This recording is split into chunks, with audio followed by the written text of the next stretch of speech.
ಗಂಡು ಮಕ್ಕಳು ಹೊರಬೇಕು ನಮ್ಮ ಬ್ಯಾಗ್ ಎರಡು ಬ್ಯಾಗ್ ಹೋಗ್ಲಾಕ ಬರಲಿಲ್ಲ.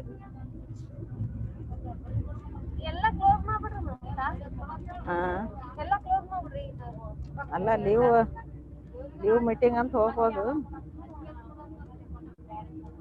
ಇದು ವೆಬಿನಾರ್ ಅದ್ರ ಕೇಳ್ಬೇಕು, ಬಟ್ ಅದು ಕ್ಯಾಮ್ರಾ ಕಾಣಂಗಿಲ್ಲ, ಗೊತ್ತಾಗಲ್ಲ.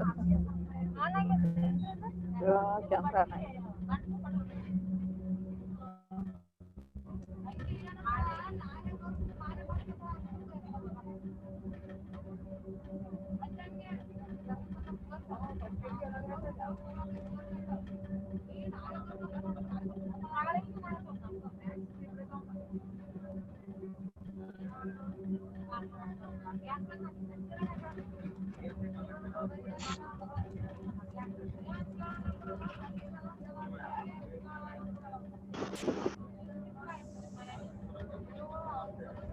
ಬಂದಿಲ್ಲ ಅವ್ರು.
Sir Upendra Reddy sir, good morning sir. Narayana.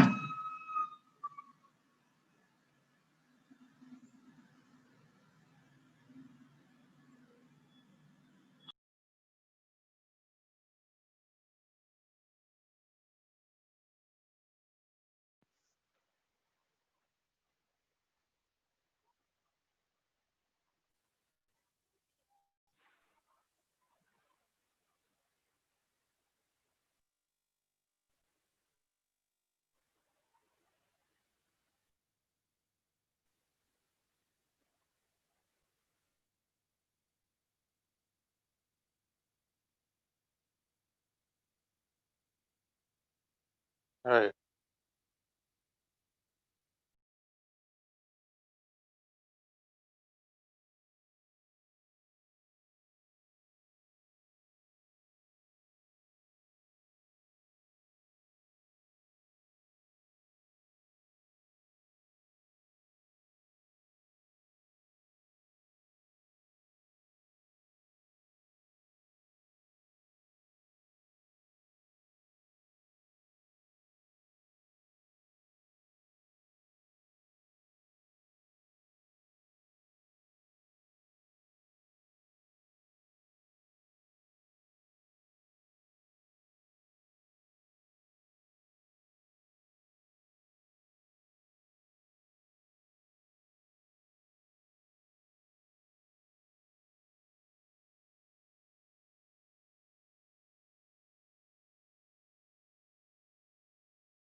Sir, good morning, sir.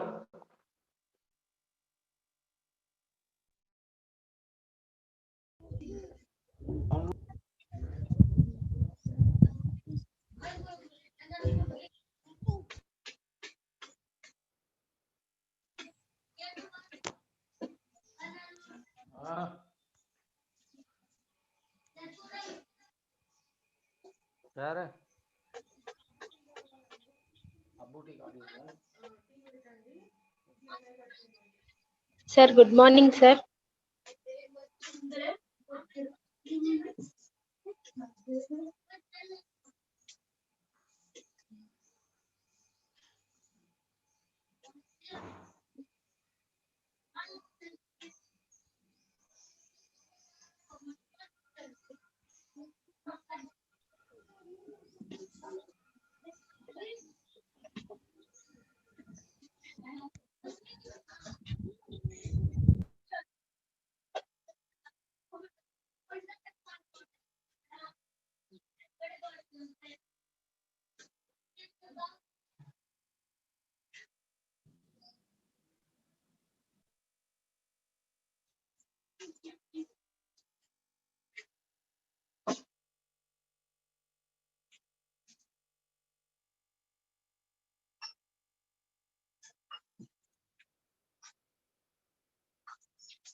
నాకు ఇది ఒకసారి వీడియో చూస్తాను నువ్వు వెళ్ళిరాదు నా చుట్టూ చుట్టూ పారిపోతావు వాళ్ళ మీటింగ్ లో ఉన్నావు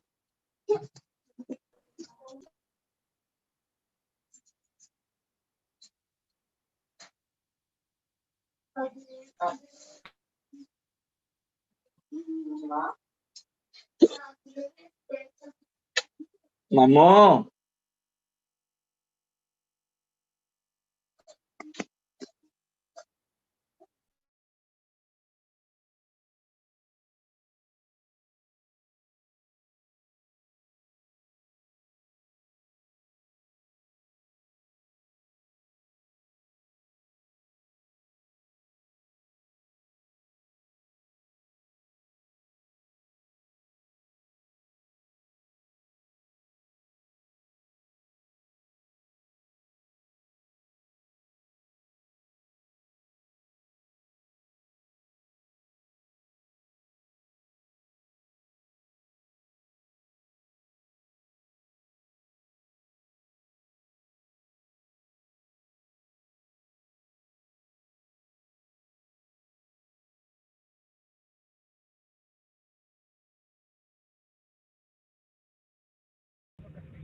Good morning, everyone.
अच्छा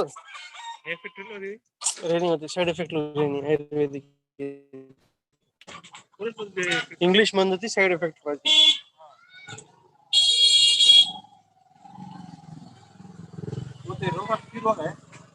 वाह वाह स्लो है कुछ बोला पण वाह उत्सव है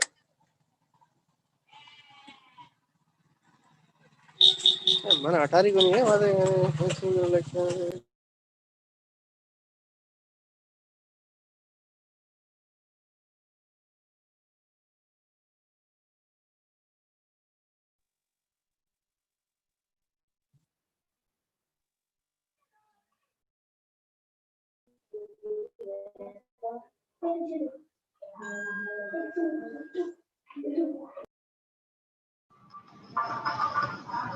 సార్ రండి సార్.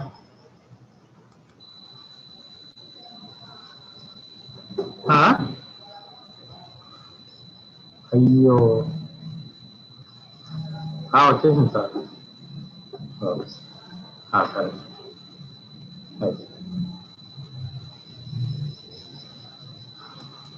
సరే ఎప్పుడు బండి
participates.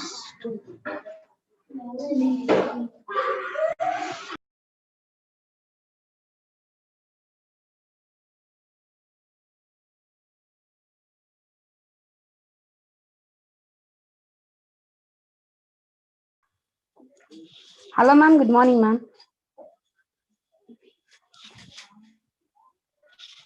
Hello. Hello, yes, good morning. Sir, good morning, sir. Good morning. Good morning, everybody. Sir, good morning, sir. Right. Good morning, Amma. Sir, good morning, sir.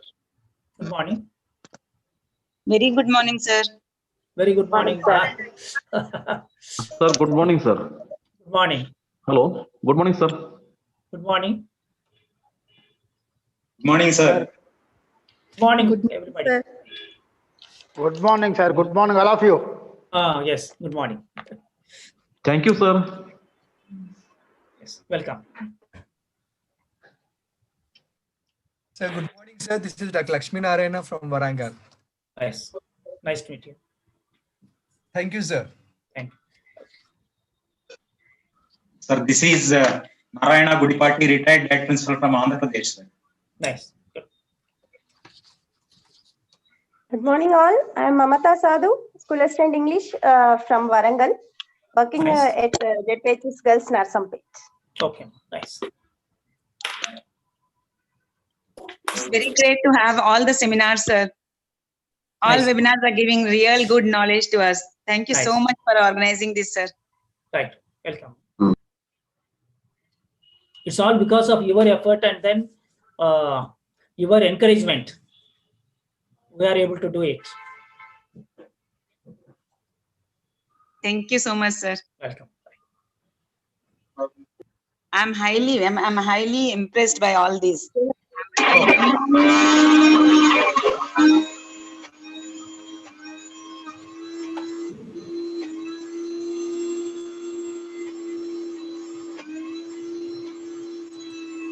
Shankar sir, namaste. This is Narayana, Kadapa, retired diet principal. Yes. Dr. Shankar sir. Right. Hello. చూసామండి గుడిపడి గారు. భాస్కర్ జీ నమస్కార్. Yeah. Nice to meet. Sir, good morning, sir. Dr. morning, Vikotaya, Principal, MNR Rural PG College, sir. Yes, nice.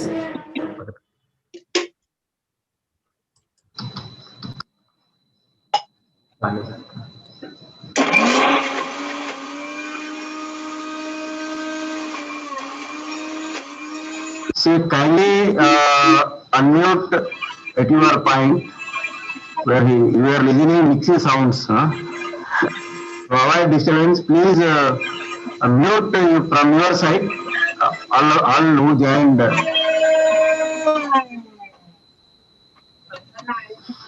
Seema Sophia, please.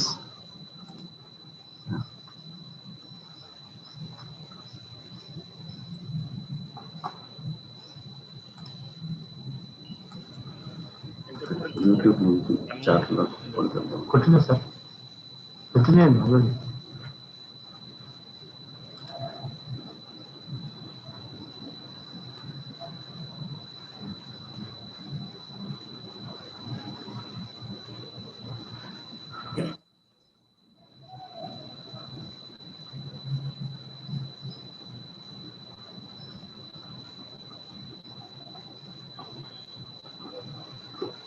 One, two, three, sir. 1, 2, 3, pass. Oh, 1, 2, 3, pass. 1, 2, 4.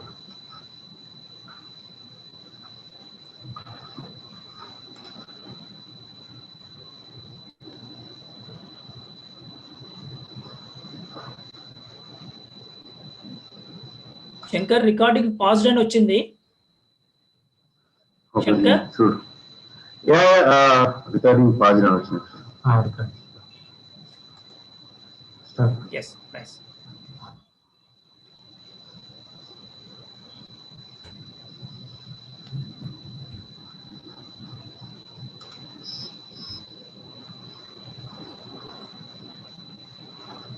In another 4 minutes, we'll begin the session, inaugural session.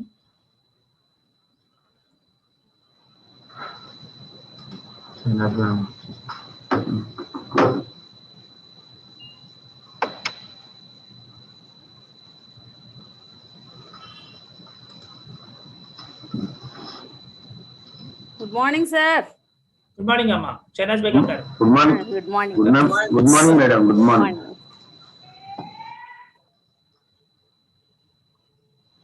Anil Sharma ఒకటి ఇదేనండి course చేయాలి అదే అనిల్ శర్మ ఆయన ఒకటి నాకు అక్కడ ఉన్నారా Shankar? Anil Sharma garu Anil Kumar Sharma ji. Good morning Shankar. Sharma ji RD sahab आप है क्या? नमस्ते सर। भास्कर जी नमस्कार। नमस्कार नमस्कार वेलकम यू। नमस्कार। Let me know Anil Kumar Sharma ji regional director NCT SRC are you there sir? Anil Kumar Sharma garu Somebody by name Anil Sharma is there. Who is this Anil Sharma? Is it RD sir?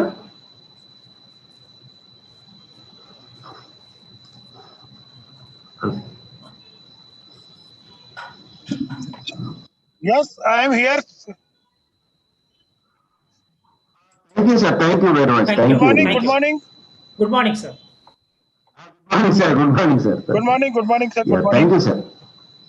And Bhaskara sir is also good morning. It's a great. Good morning Sharma ji नमस्ते। Okay.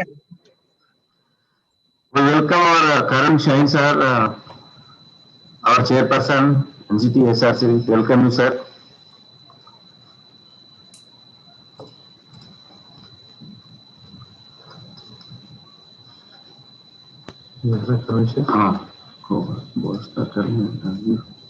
Unmute చేసుకుంటాను. Okay present చేయాలనుకుంటారు సామేశ్వరం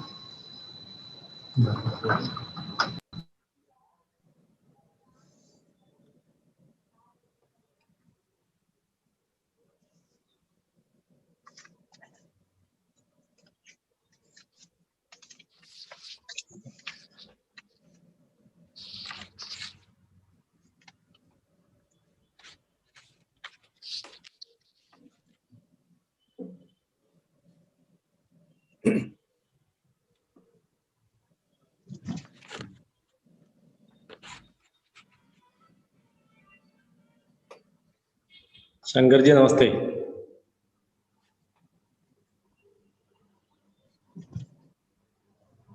नमस्ते करण shine sir. नमस्ते करण shine साहब। भास्कर जी नमस्ते। भास्कर नमस्ते sir good morning Bhaskar sir, Ramakrishna sir. Good morning good morning.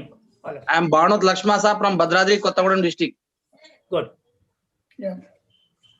Yes. Now we'll begin the session. Is it okay, Shankar? Hello? Shankar, shall we begin? 1 minute sir, I will tell you 1 minute. Okay. Right. Few others have to join. Okay.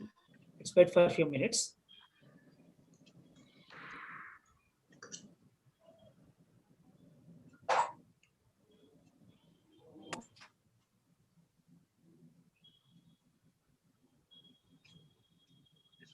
Two people entered the waiting room.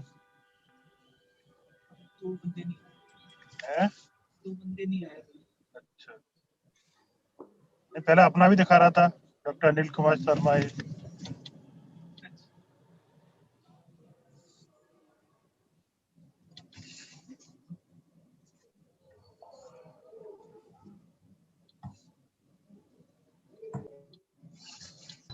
Sir, let us begin sir now.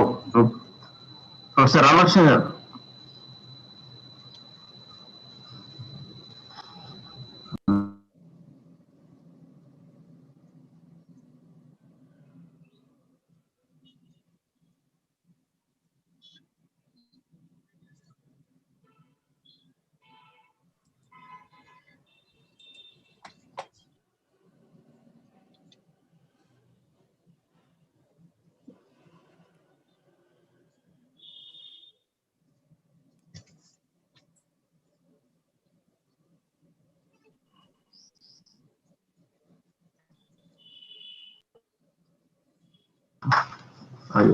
Sir, Professor Ramakrishnan, let us begin sir.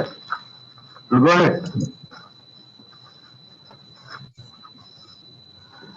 Unmute మీరు mute లో ఉన్నారు sir, mute లో ఉన్నారు.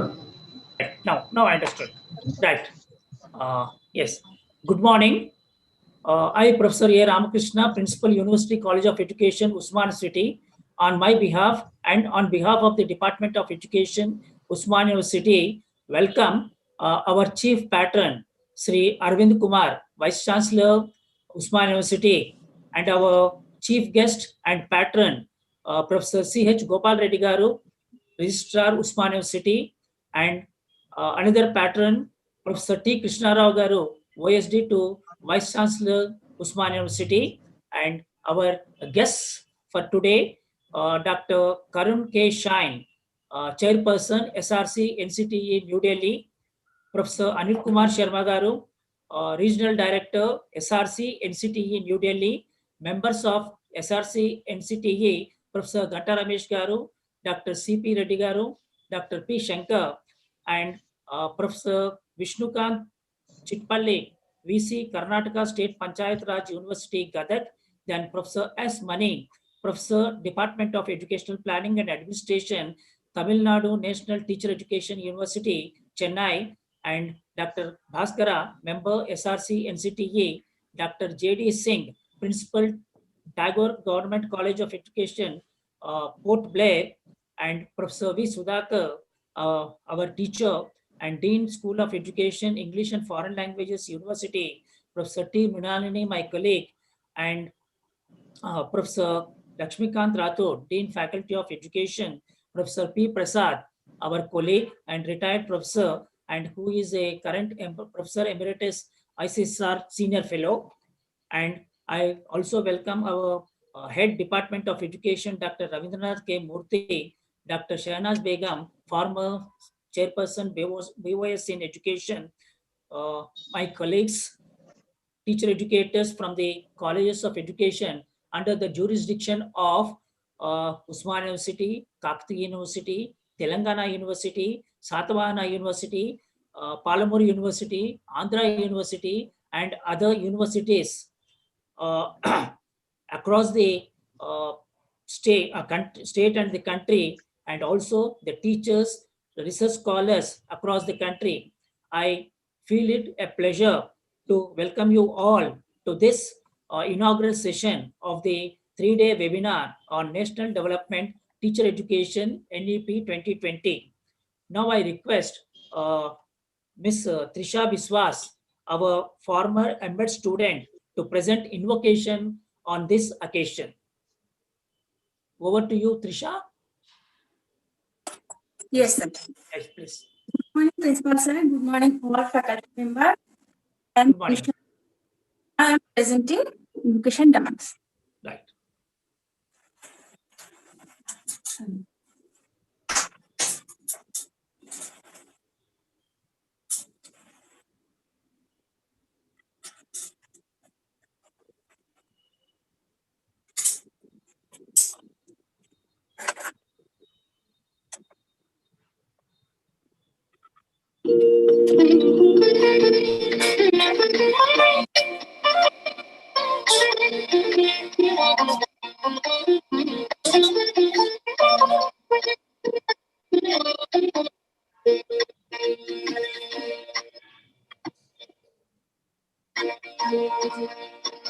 जय जय हे भगवती भगवती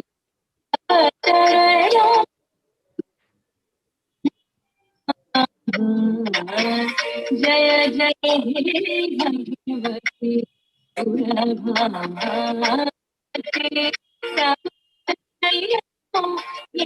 भगवती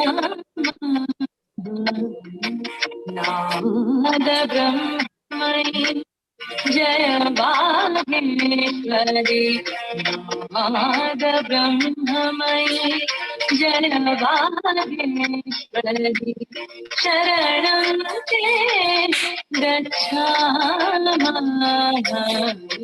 जय जय हे भगवती प्रभावती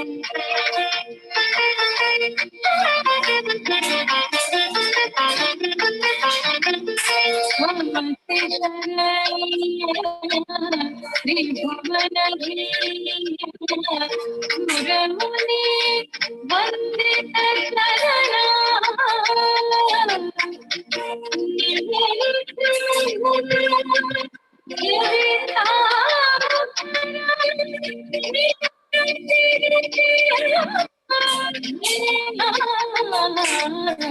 जय जय देवी भगवती सुरभारती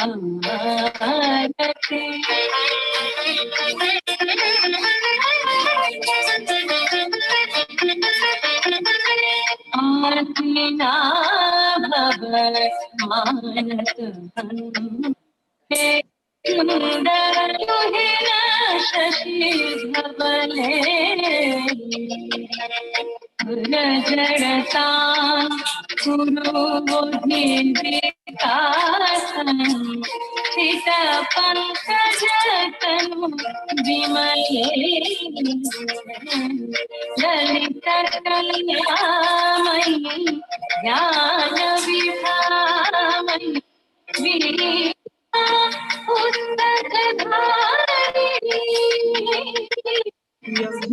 वीणा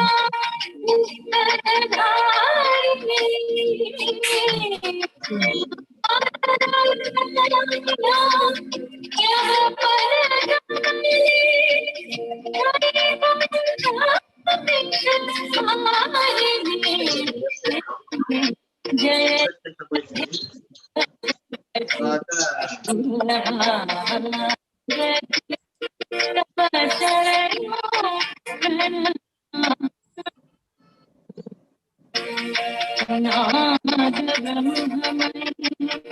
जय वागेश्वरी नाद ब्रह्ममयी जय वागेश्वरी शरणं ते गच्छामि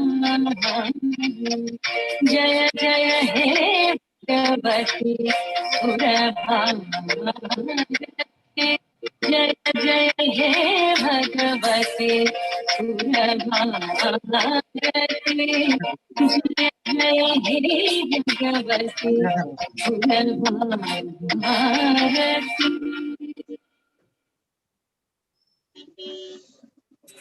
হিরোইনের পিম্পল অ্যাডভাইস পিম্পল হয়েছে না এখন হেলদি স্কিনে Right. Thank you. sir for giving this Yes. Right. Thank you, Trisha. And now I request my colleague, Dr. P. Shankar, who is also one of the coordinator along with me of this webinar, to share his views and objectives about the program. Over to you, Shankar.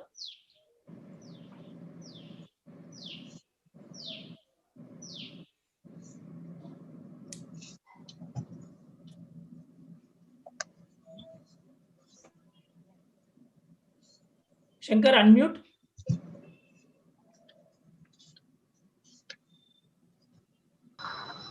Yeah.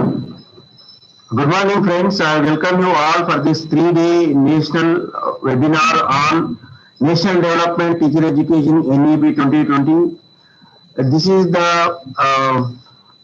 very, very important theme. For 3 days, we are going to have some discussion on this. For this, I welcome all the guests who accepted their consent and given time to us.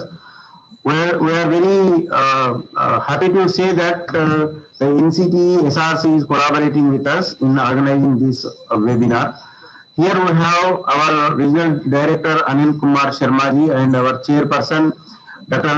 Karan K. Shine and all the NCT nominated members Dr. Bhaskara and Professor Mani and Professor Ganda Ramesh and J.V. Singh and all other faculty members of our university all are here. Before beginning this session, I would like to say why we have conceived this national webinar for 3 days. Because everybody is not happy with the teacher education program going on in this country, and it is believed that the teacher is the change maker in this country. If any nation to develop further, it is the teacher who has to take the leadership and go and shape the society in a direction which the entire world is looking for. So we thought that we have to collaborate with the NCT SRC, which is our regional committee is there, very dynamic and doing very good things in recent past, unlike the other previous days. So now, so that we have collaborated with the NCT SRC and Usmania University School of Education and Usmania University under Samagra Shiksha for teacher education program. So we considered this 3-day national webinar to relook into the teacher education program in the light of National Education Policy 2020. Our main objective is to give the proper inputs and ideas from where the NEP 2020 and beyond NEP 2020 also. Now people are inviting their suggestions and ideas to restructure the teacher education program and rebuild a sound quality education in this country. So we, for this, with this objective, we divided the 3 days into 3 broad themes, which are very, very essential, and it will cover the entire education, not only teacher education, the entire education of the India. That is, the first is the national development and dimensions for teacher education. This is the first day theme, and we have not given any specific topic to the resource persons, so that all of us, not only the resource persons, all of us, we can have our interaction during by typing in the chat box, and we can raise certain queries and questions regarding this. All these things will be documented and sent to the NEP 2020 and MHRD, and also to the NCTE for further action. So the main theme is national development and dimensions of the teacher education is going to be debated up to 1 o'clock with all our great resource person and the senior academicians of this country. And after that, in the day 2, it is reimagination of teacher education. Now the teacher education is not only restricted, it is not only restricted to only maybe it is your problem. Please check with your microphone. For others, it is audible, please. Okay. The reimagination of teacher education means now in all these days we are preparing the teacher education for the elementary and secondary school teachers only. But we have to look beyond this, and the way we are conceived the teacher education in this country, it was highly criticized. First time it was criticized by the Supreme Court of India, and even in the NEP 2020, there was a lot of criticism, and they were, because they criticized it, they have a lot of hopes on the teacher education in this context, and even in the 21st century, where we are proceeding, and for the education 4.0, when people are talking about education 4.0 and sustainable development goals, we have to relook it in the teacher education program. So for that, we have to reimagination, a word is coined to reimagination of teacher education. That is the second day theme. And the final day theme, it is a very, very important one, preparing the teacher educators. This is underlooked, and sometimes it is neglected. Though we are preparing the teachers some extent in a good way, but the preparation of teacher educators, those who are teaching in the B.Ed education colleges, they are not in line with what should be there. There are several problems, policy matters are there, and another social issues are there, and the standalone colleges, what they are doing with these B.Ed colleges, there are so many issues.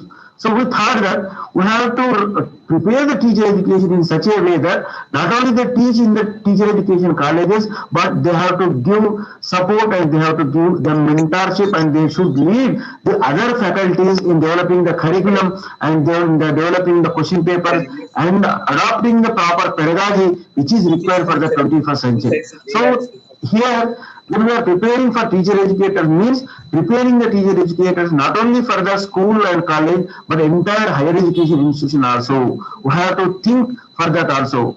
So though the NEP said that there should be a 8-credited course for the people coming to the PhD program, this 8-credited course is on pedagogy. So now when it is included in the NEP, when the people are coming and doing the research, They must undergo the 8 credit course under pedagogy. Now it is our time to extend our support and show the models, give some models, so that the teacher education program not only restricted to the Department of Education, but we should supply the teachers to all the faculties and all the disciplines of knowledge.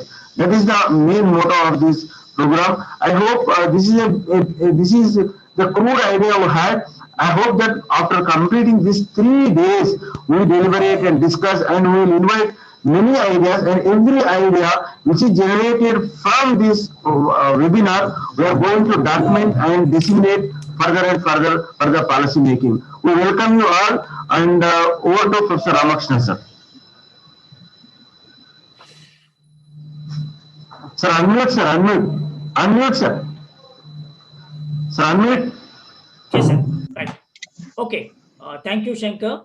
And this is what we have envisaged for this 3-day program with all the different resource persons, and the resource persons are free to choose their topic and then speak on the national development and how teacher education contributes to the national development.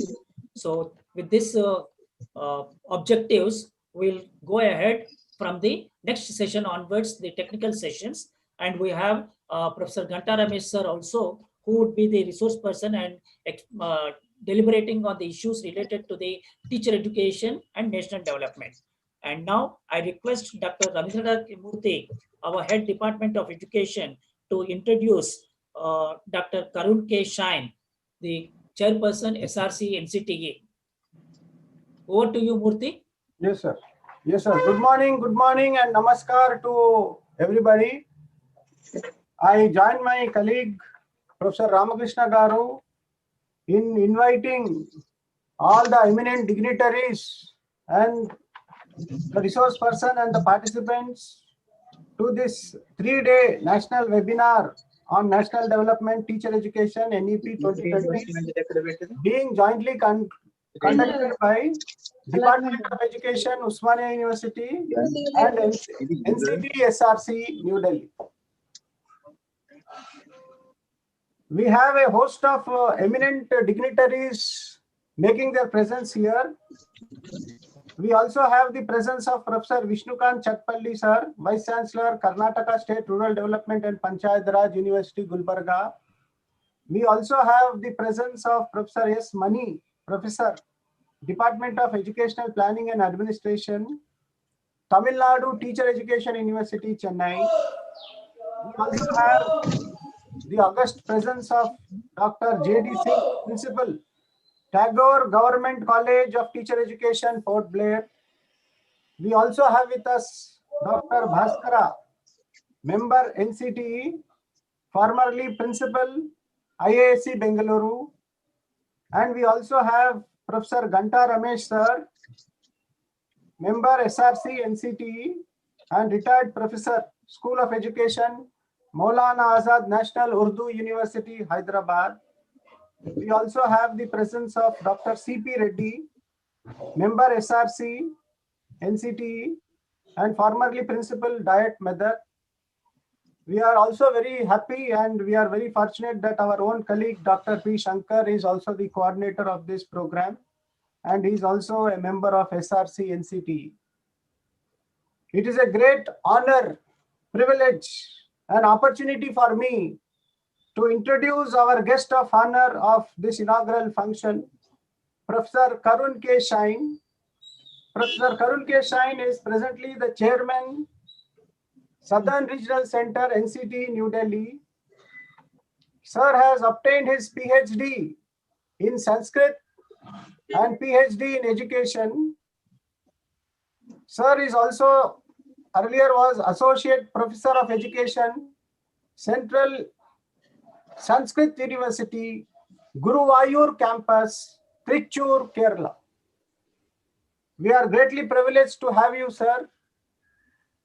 And now I request Professor Karun K. Shine Garu to please give your valuable message. Thank you, sir. Am I audible? Yes, sir. Okay, sir. Thank you. Respected Professor Arvind Kumar Garu, Vice Chancellor, Osmani University, Professor Ramakrishna Garu, Professor Krishna Rao Garu, my beloved colleague, my beloved friend and brother, Shankar Garu, the Regional Director, Anil Kumar Sharma ji, SRC, Professor Ramesh Ghanda Garu, Member SRC, Professor Vishnukant Chatpalli Garu, Vice Chancellor, Panchayat Raj University, and also the member of SRC, Professor Bhaskara ji, member of SRC, Dr. Chandra Prakash Reddy Garu, member SRC, and the great educationalists who are assembled here from different universities, and the faculty members of my own university, and my students also joined in this August program. I pranam, my humble pranam to all. Endaru Mahanubhavalu, Andariki Vandanamulu.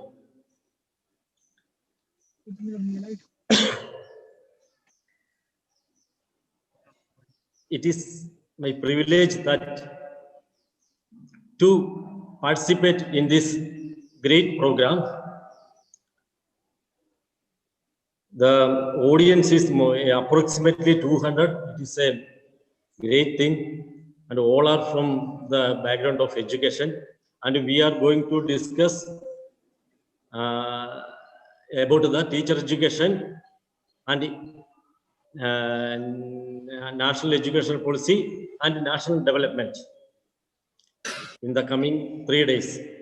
And there are great scholars like Khandaji, Bhaskaraji, Vishnuji, and all educationists are going to express their views on new education policy and teacher education.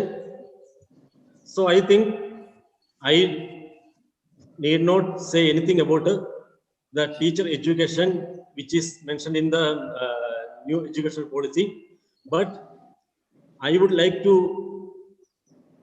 say something or use this opportunity to say something about the present scenario of teacher education in India and what are the problems we are facing in this sector.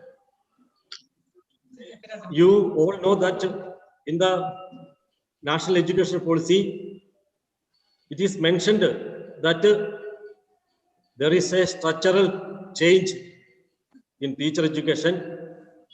It will come under the mainstream university education as the 4 years integrated course. And this also mentioned there that in India, more than 10,000 colleges are substandard teacher education institutions. It is a matter of concern that even the J.S. Verma Commission mentioned in their report the same thing, and it was reiterated in the new education policy also. We know that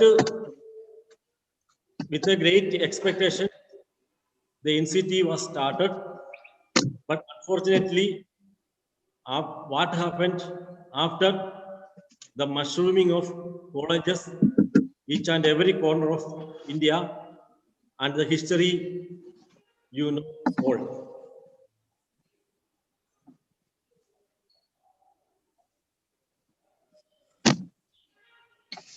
About, I think, colleges are there in India, and maybe 90% of these teacher education institutions are under private sector. And I don't hesitate to say that maybe 70% of the teacher education institutions, whether it is under private sector or government sector, are not functioning properly. Even last 2 years, when we were nominated in the SRC, after the strenuous effort to control the teacher education institutions, even today, there are thousands of colleges which are functioning without proper facilities, without proper faculties. This is a pathetic situation toward India and especially in our southern region. Last 2 years, we have gone through thousands of files and we have withdrawn more than 500 colleges which are not functioning in a proper manner. But even today, there are so many colleges in which there is no teacher, no student, no infrastructure, but still functioning. I think the NEP proposed this integrated course.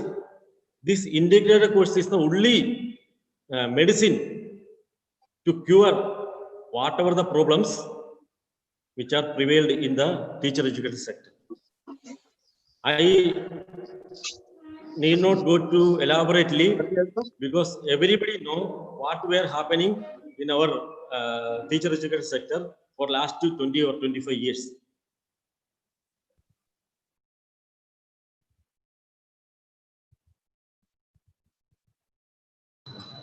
Sir, you are unmuted. Now, okay, am I audible? Yeah. Okay, sir. Here, I was telling that after the nomination of our new SRC, we tried very much to control the problems or remove the problems of teacher education sector, and we, especially in the southern region, is somewhat successful in this matter. Here I want to say something. We are not against anybody, but we are following, we are complying the regulation, rules and regulation of NCTE strictly and sincerely. So we expect this sincerity from the teacher education sector also, means the management and the government sector also.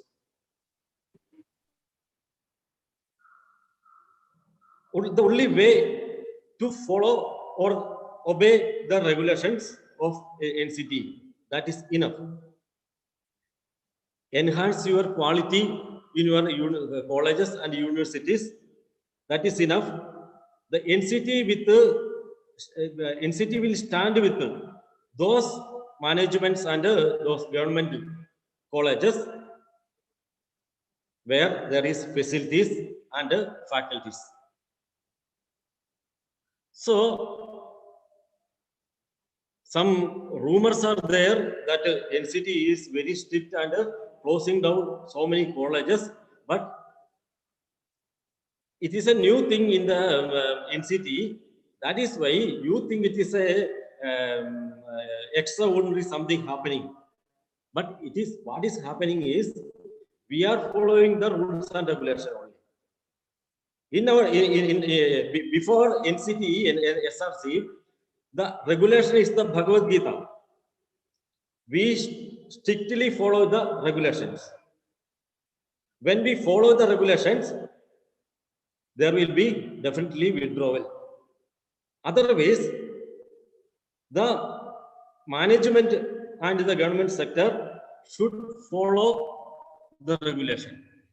But unfortunately, for some 20-25 years, the management of teacher education institutions and even the government institution were not bothering about the standard or quality of teacher education. The teacher education, which is the most neglected field in the education field. It is a pathetic situation. Students are admitted and they are allowed to write exams only. In between, there is no programs, no school internship. Even the students are not need not attend the classes also. I don't blame all colleges. Some 10 to 20% colleges are running very smoothly and complying the regulations of NCTE, and they are producing good teachers. Some government institutions and some private institutions also.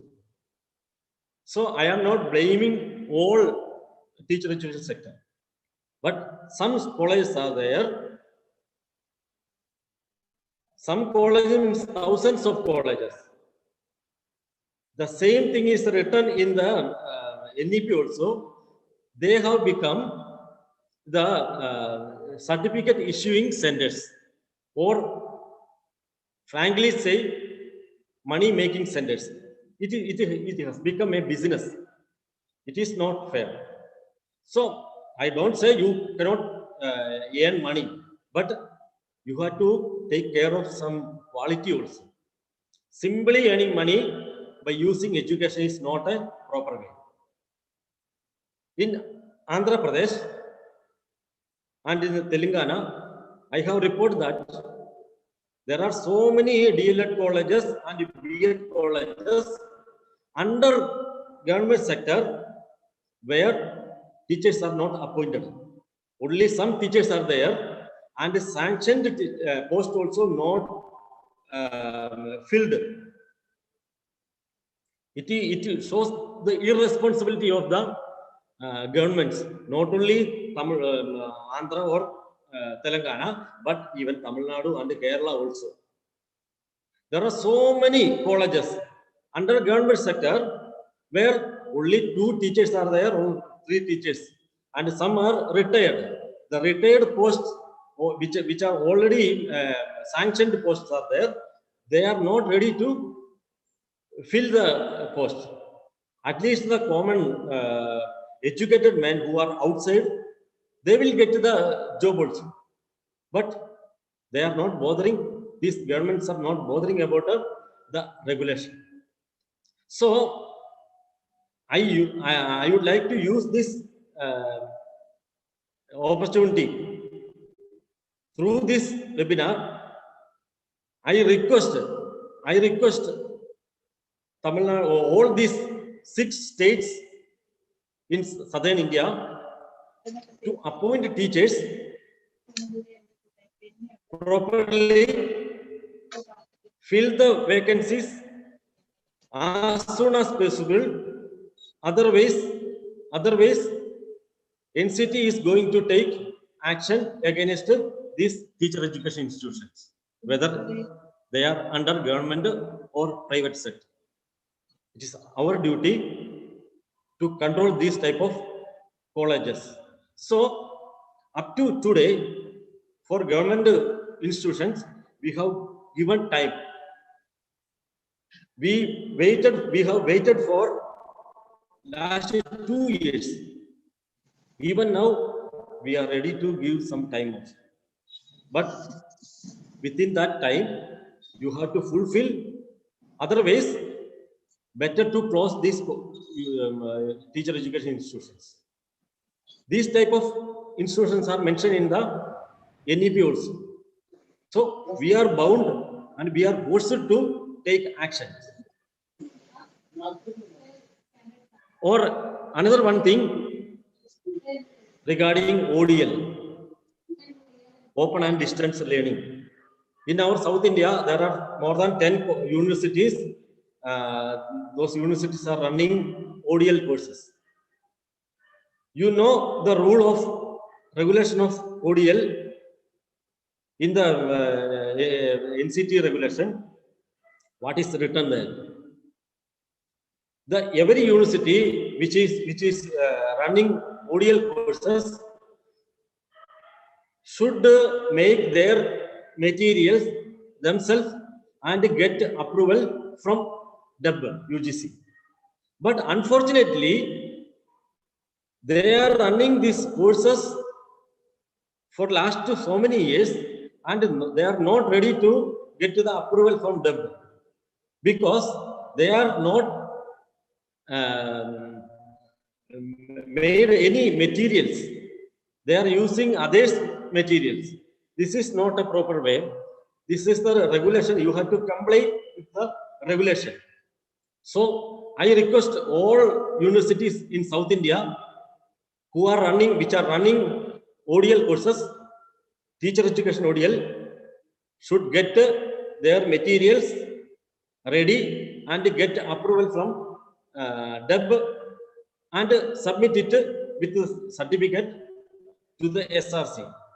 Otherwise, just like other institutions, this ODL course also will be going to be closed or withdrawn the recognition. Some places, it is a rule that ODL is meant for the in-service teachers and who are completed some low-level teacher education program are recognized by NCT. But unfortunately, many universities in Andhra Pradesh and Tamil Nadu also recruiting students, fresh degree students. This is also against the rule. So I request all these universities to comply the regulations and run your degrees or ODL in a proper manner. These are the main problems we are facing in the teacher education sector, and I request your cooperation from the public and private institutions so that we can make this teacher education is a effective one, and we can make this teachers effective teachers.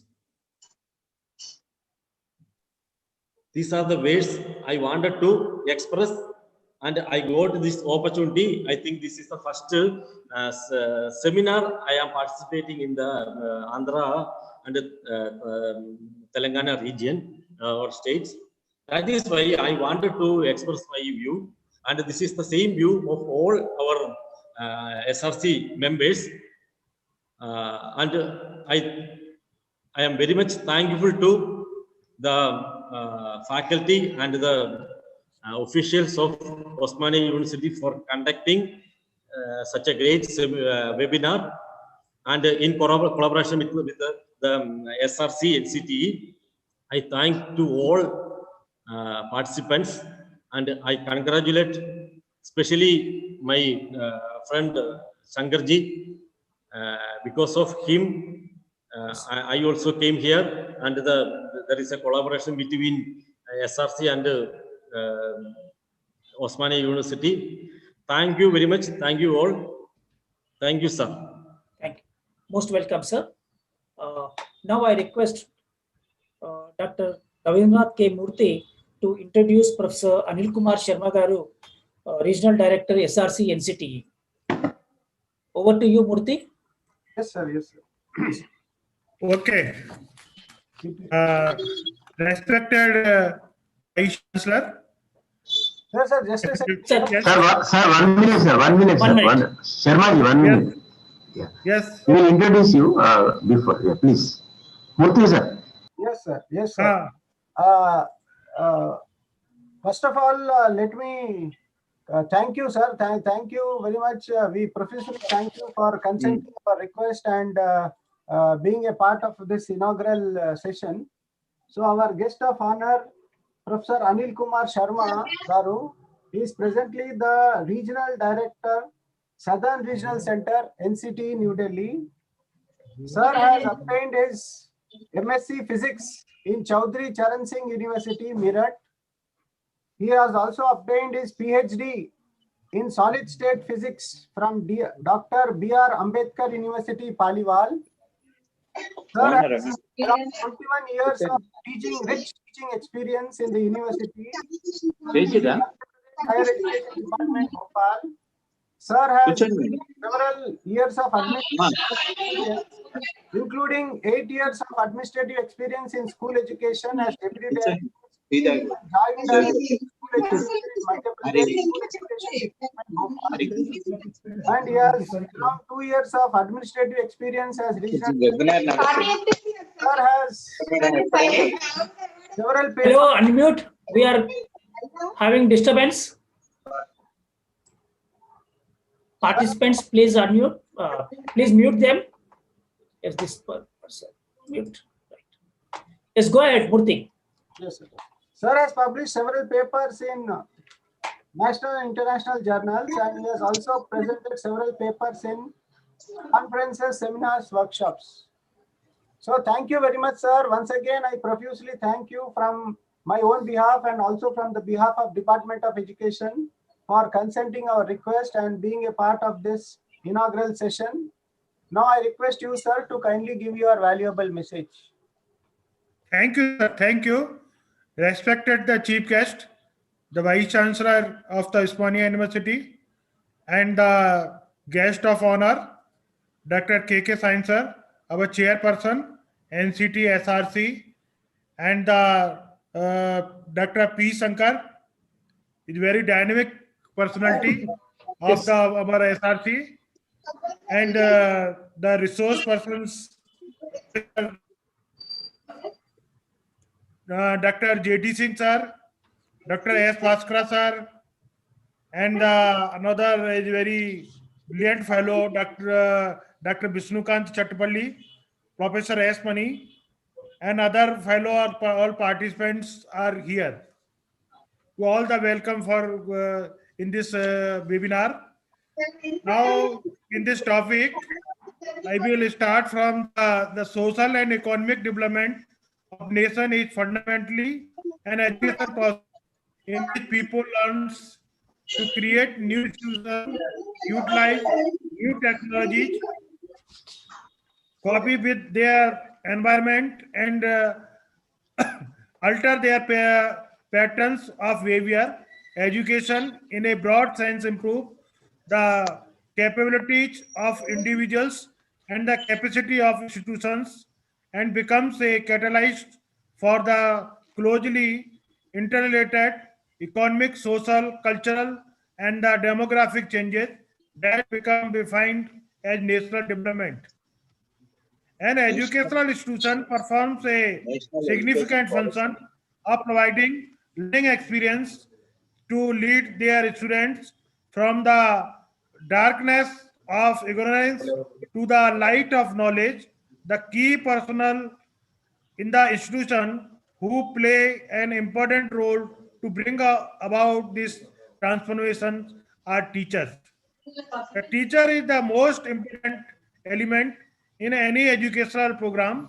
It is the teacher who is mainly responsible for implementation of educational process at any stage. This shows that it is imperative to invest in preparation of teachers so that the future of a nation is secure. The nation places demands and expectations on the teacher which need to be addressed by the both initial and continuing teacher education. India has reached the threshold of development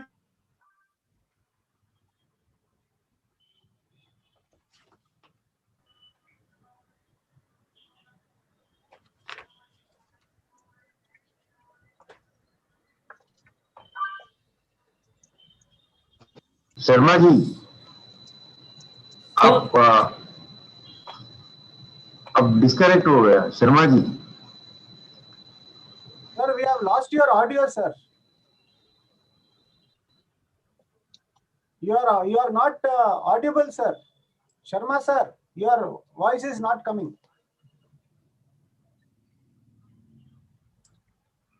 ఇక్కడ లేదు, discontinue అయినాడు sir.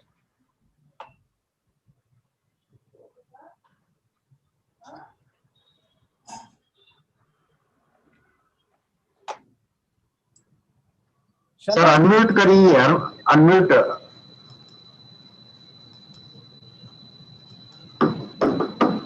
Sir आप mute में हैं सब. या Yes, now audible, sir? या please. Yes. Okay. మీరు అడ్మిట్ చేస్తున్నారు పైన ఇంకా సార్ చేయడానికి లేదు. Capable and committed are teachers in service. The education system cannot be because a suitable and potential instrument of the national development. Teaching is the oldest, most indispensable and invariable of all the professions in the world. No individual can help being teacher to his fellow members. If he is a member of any group, no group has ever come together but has made some provision to pass on the social heritage and train the young for future leadership.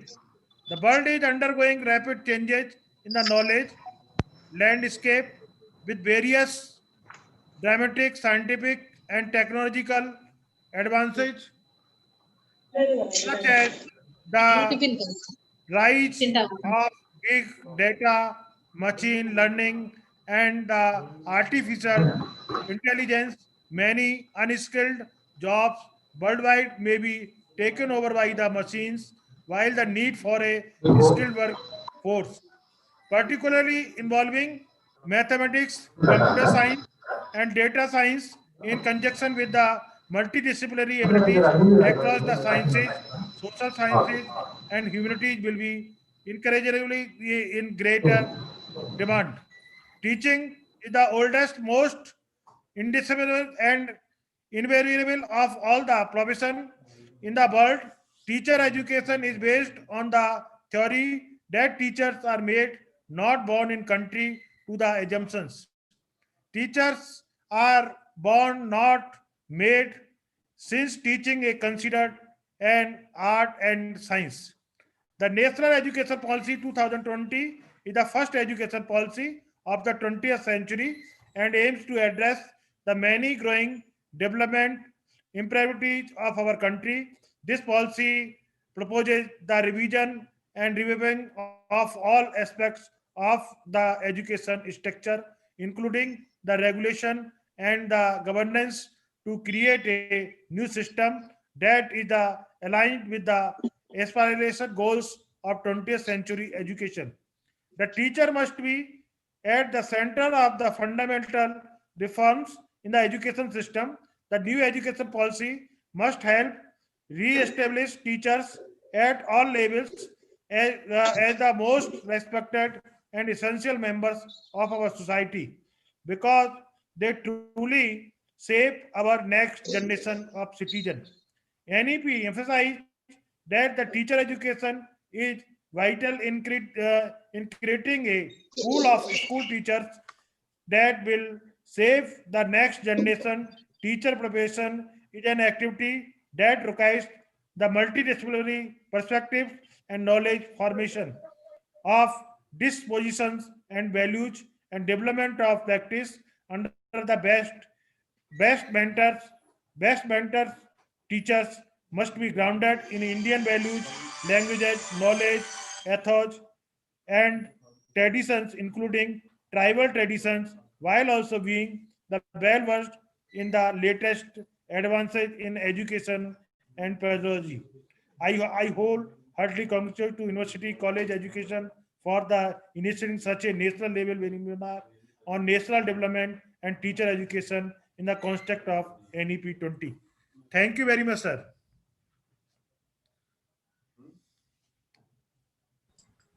Right. Thank you, sir. May I now request our Dean, Professor Lakshmikant Rathod, to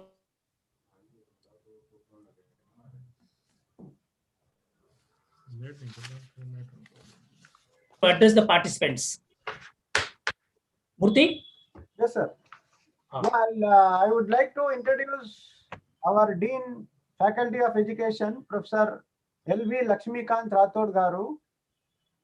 Professor L.V. Lakshmikant Rathod Garu is presently our Dean, Faculty of Education, and is also the principal, Nizam College. Nizam College is a constituent college of Usmania University.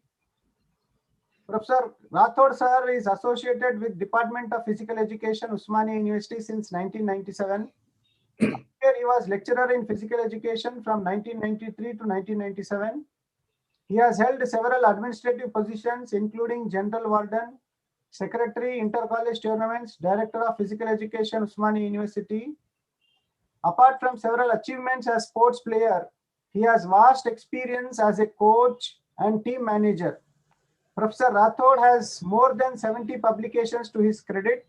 He is the editor for various national and international journals, including International Journal of Fitness, Health Physical Education.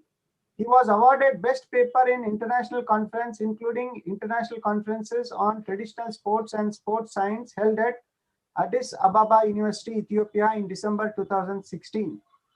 Professor Rathod has organized several national and international conferences and workshops, like international workshops on recent trends in physical education in June 2016, and international conference on physical education, fitness and sports science in August 2017. Professor Rathod Garu has chaired sessions in 10 national and international conferences. He is the member of professional bodies and committees like All India International University Athletics Meet, life member of Sports Psychology Association of India. He was the president of Telangana Physical Education Teachers Association. He is the member Academic Senate Usmania University since 2012. He has visited several countries, including China, United Kingdom, Thailand, Turkey, France, Vietnam, Iran, Germany, Switzerland, Malaysia, Singapore, Mauritius, Philippines, and Ethiopia. We are extremely thankful to you, sir, Professor Lakshmikant Rathod Garu, for being a part of this inaugural session. Now I request you to kindly give your valuable message, sir. Over to you, Professor Lakshmikant Rathod, sir.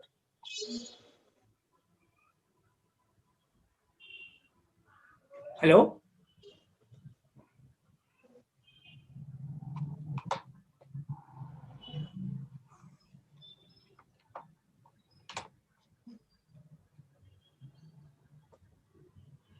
Shankar ఉన్నారా చూడండి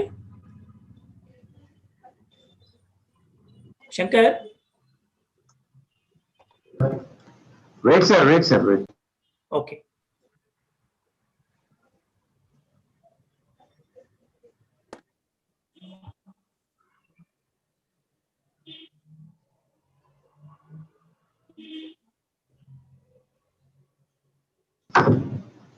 Sorry, joining, sir. Just a minute. He is joining. We'll wait for 2 minutes. Okay.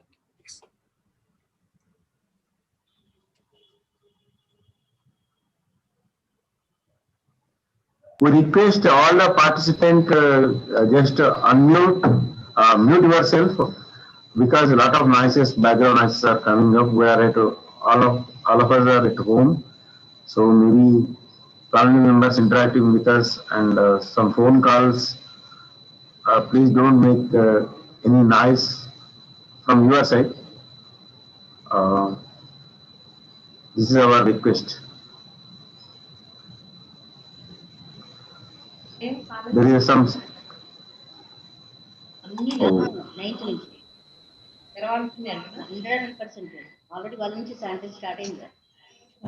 Madam, please mute.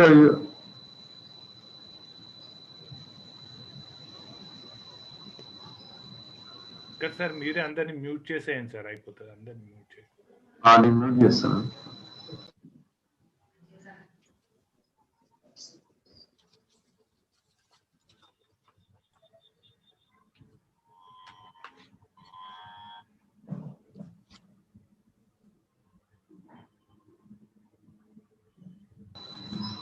Sir, before our dean sir joining, you can speak on this, sir. Next speaker will go, sir. Right. Dr. Shankar, our Professor Mrinalini, she is preoccupied with some other meeting. And similarly, Sir Professor C.H. Gopal Reddy Garu, the chief guest and the registrar of our university, has also expressed his inability to join the session because they have a meeting in the council. So both of them are preoccupied. And now in a few minutes, we'll have Lakshmikant Rathod's message.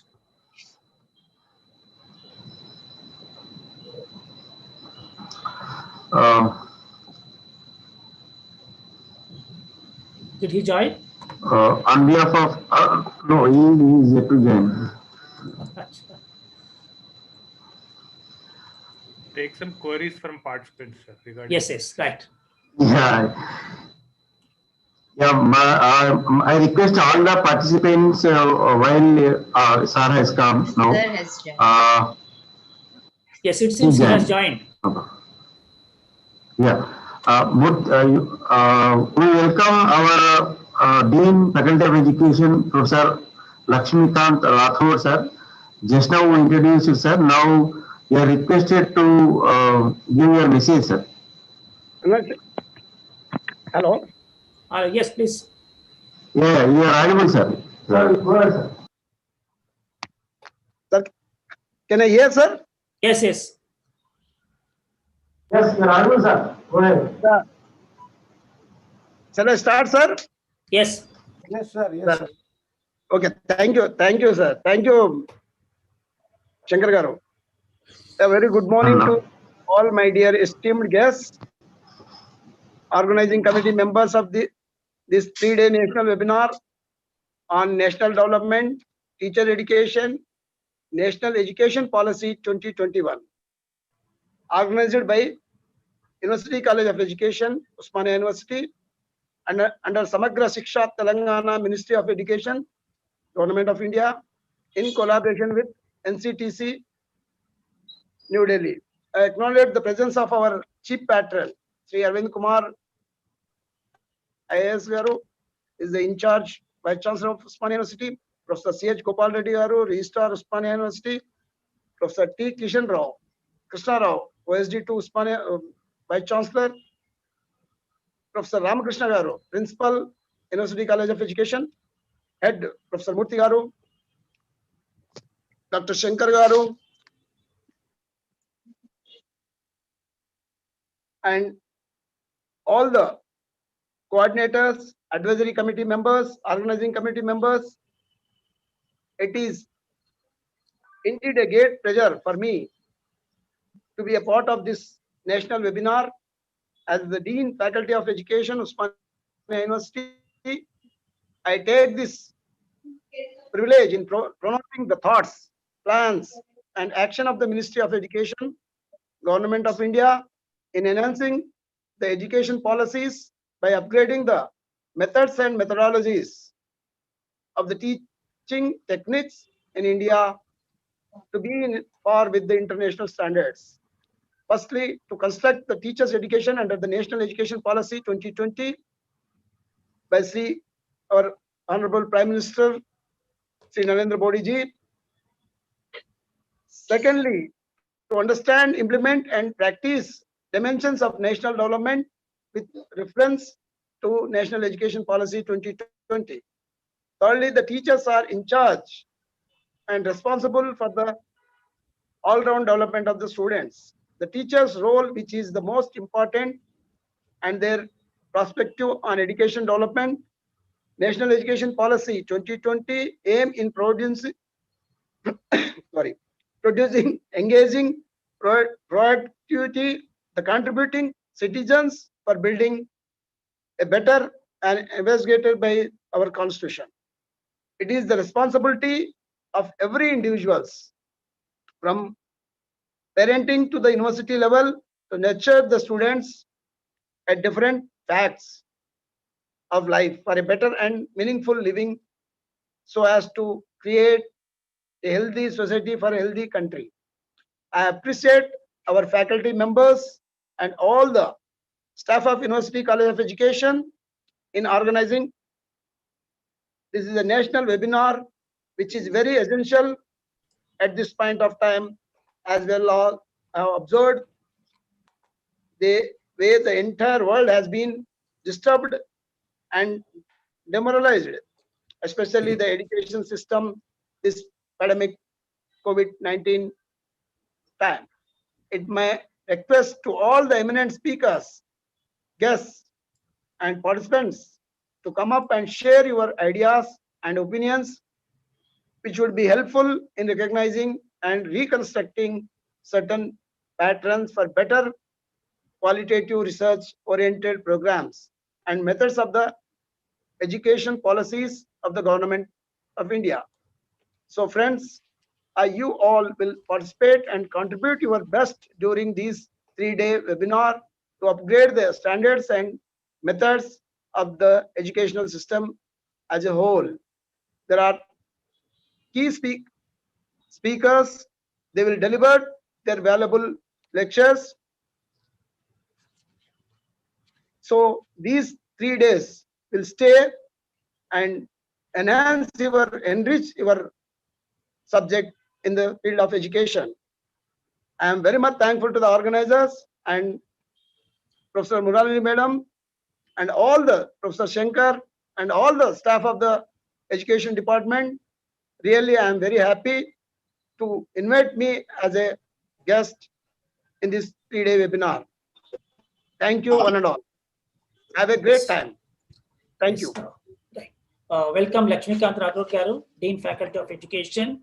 And as I have mentioned earlier, our Professor T. Mrinalini, is preoccupied with some other meeting, and the Registrar C.H. Gopal Reddy Garu is in a meeting away from the university, and he expressed his inability to join the session.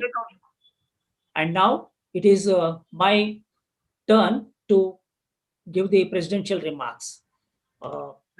Dr. K.K. Shine, Karun Kumar Shine, has presented his views on the present status. He has expressed really the agony of the present status of the teacher education, and he reiterated the regulations and cautioned the colleges which violate NCTE rules and regulations.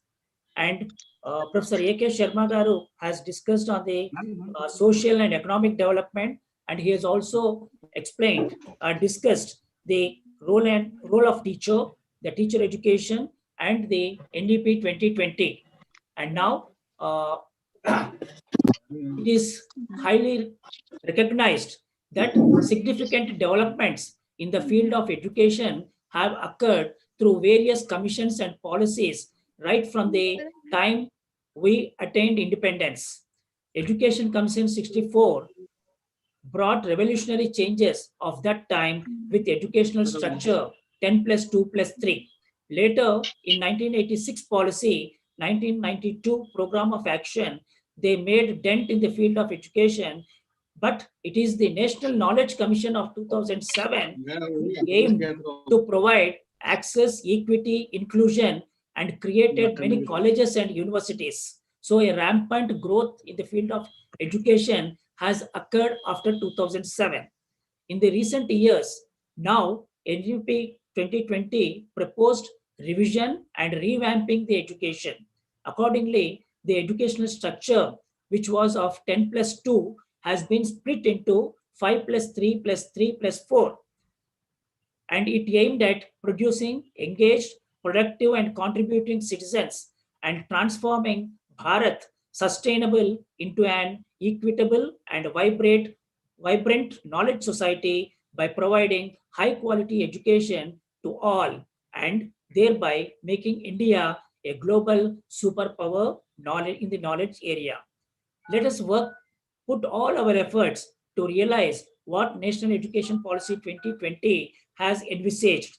This 3-day webinar is open for deliberations and to suggest perspectives on education and in general and teacher education in particular for the benefit of teacher educators. Now, I request Dr. Shahnaz Begum to propose formal vote of thanks. Over to you, Shahnaz Begum.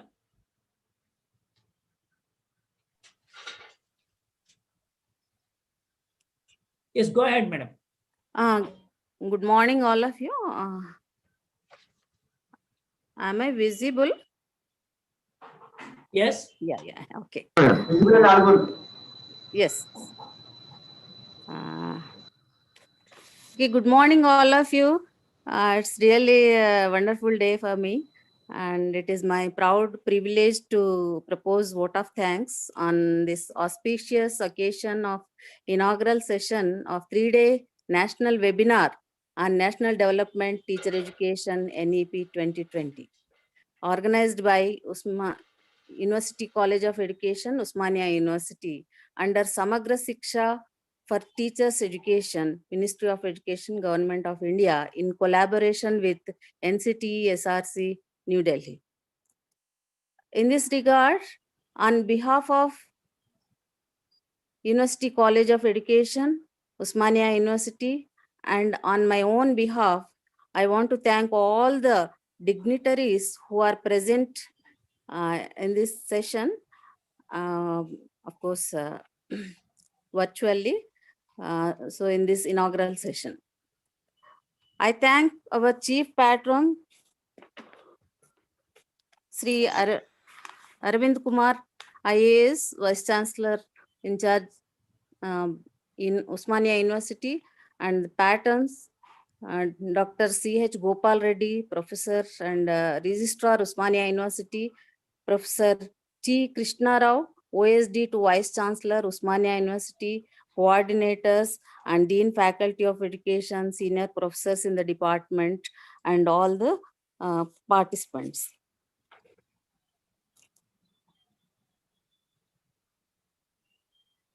I thank our today's chief guest, Registrar, Usmania University, because of his busy schedule, he could not attend the meeting. But I thank you, sir, for your constant support for organizing all these webinars in our department. Thank you so much, sir. I thank today's guests of honor, Dr. Karun K. Shain and Professor Anil Kumar Sharma Garu. Sir Karun K. Shain, sir, Chairperson, SRC, NCTE, New Delhi.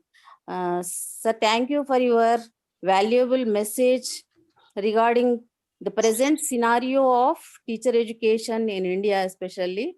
And I thank Professor Anil Kumar Sharma Garu, Regional Director, SRC. Sir, thank you for your message with reference to role of teacher and teacher education. And I thank Professor B. Lakshmikant Rathod Garu, Dean Faculty of Education, for your valuable message. I thank Professor Mrinalini Madam. She is unable to connect at present because of her pre-scheduled meeting. I thank the eminent personalities and famous educationists who are present in this session.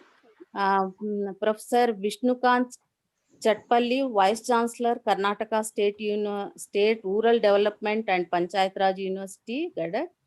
I thank Professor S. Mani, Professor, Department of Educational Planning and Administration, Chennai, TNNTU. I thank J.D. Singh, Principal, Tagore Government College of Education, Teacher Education, Port Blair. I thank Dr. Bhaskara, Member NCTE, Retired Principal, IASC, Bangalore. I thank Professor Ganta Ramesh Garu, Member SRC, NCTE, Retired Professor, School of Education, Manu, Hyderabad. I thank CP Reddy, Member SRC, NCTE, Retired Principal, Diet, Medak. I also thank Dr. P. Shankar, Member SRC, NCTE, Assistant Professor, Usmania University College of Education, Usmania University, who is also one of the coordinators of this webinar. Thank you so much, sir. I thank Professor Ramakrishna, sir, Principal, University College of Education, today's president of the occasion. Thank you, sir. Thank you for welcoming address and also for your useful presidential remarks. I thank Dr. Ravindranath K. Murthy, sir, Head Department of Education, Chairman BOS in Education, as well as Special Education, Osmania University, for introducing the guests, all the guests. Thank you so much, sir. I thank Dr. P. Shankar, Assistant Professor, University College of Education, of course, coordinator of the program, for briefing about this program. Thank you, sir. Thank you so much. I thank Ms. Trisha Biswas, MA student, University College of Education, for a beautiful invocation dance. Thank you, ma. Thank you very much. I thank all the participants from who are present or who are attending this webinar from all over the India. Thank you so much, and be attentive for this all the sessions. I thank all the faculty members in University College of Education, Osmania University, for your active participation. I thank non-teaching staff of University College of Education and technical support personals of University College of Education. Finally, I thank NCT, SRC, Government of India, New Delhi, and Samagra Shiksha for teacher education, Ministry of Education, Government of India. So thank you. Thank you for giving me this opportunity. Thank you, one and all. Most welcome, Shahnaz Begum. And now we have the technical session by Professor Ghanta Ramesh Garu. And I request Dr. Shankar to conduct the proceedings of this technical session. Over to you, Shankar. Sir, Yes, carry on. sir, who is introducing, sir? Murthy. Murthy, or you yourself can introduce. Okay, Murthy sir will introduce. Now I request our head department of education, Professor Ravindranath K. Murthy, to introduce Professor Ghanta Ramesh sir.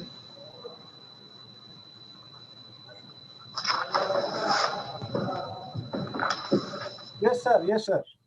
Yes, please. Now we move on to the technical sessions. In this session, we have a very eminent person in the field, Professor Ghanta Ramesh Garu. Of course, Professor Ghanta Ramesh sir is known to everybody in the teaching education field.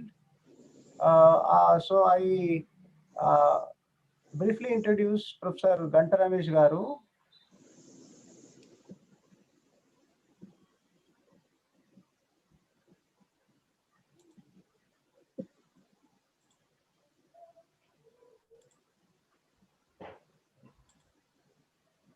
Sir, Professor Ghanta Ramesh Garu is a dedicated teacher, able administrator, and a very passionate educator. He has also been a very great motivator for me also in my career and during my career and my life. Sri Ghanta Ramesh Garu has rendered significant services to teacher education, higher education domain, particularly curriculum planning, pedagogy, educational reforms, and educational evaluation. Educational research and extension services, and particularly in educational administration and training for over 3 decades at state and national level. Professor Ghanta Ramesh Garu headed the Department of Education and the Institution of Advanced Study in Education at Kakatiya University, Warangal for over 2.5 decades. He held the position of Dean Faculty of Education of the same university for almost 2 decades. Professor Ghanta Ramesh Garu published more than 10 books and over 30 research papers in various journals of education in India and abroad. He has guided 10 PhDs and more than 20 MPhils. Professor Ghanta Ramesh Garu has held different academic and administrative positions at the university level and has been involved with a number of committees and commissions relating to education, particularly in teacher education. He has submitted several research baseline study reports to the governments at state as well as at national level. An eloquent speaker, Professor Ganta Ramesh has guided a number of budding teachers and teacher educators to mold them into responsible instruments of change for future generations. A widely traveled academic, he is known in almost all the teacher education departments of various universities of the country and abroad. Professor Ganta Ramesh was selected for Fulbright Fellowship, USA, a prestigious one. Subsequently, he availed himself UGC associateship and conducted advanced research in aesthetic education. Apart from being a recipient of University Best Teachers Award of Andhra Pradesh 1997 and National Best Teacher Educator Award by IATE in 2009, Professor Ramesh has also received the UNESCO NLM Award in 2010 and Sakshar Bharat National Literacy Award of Government of India, MHRD, in 2012. And as chairman of the Best State Resource Center for Adult and Continuing Education, Hyderabad.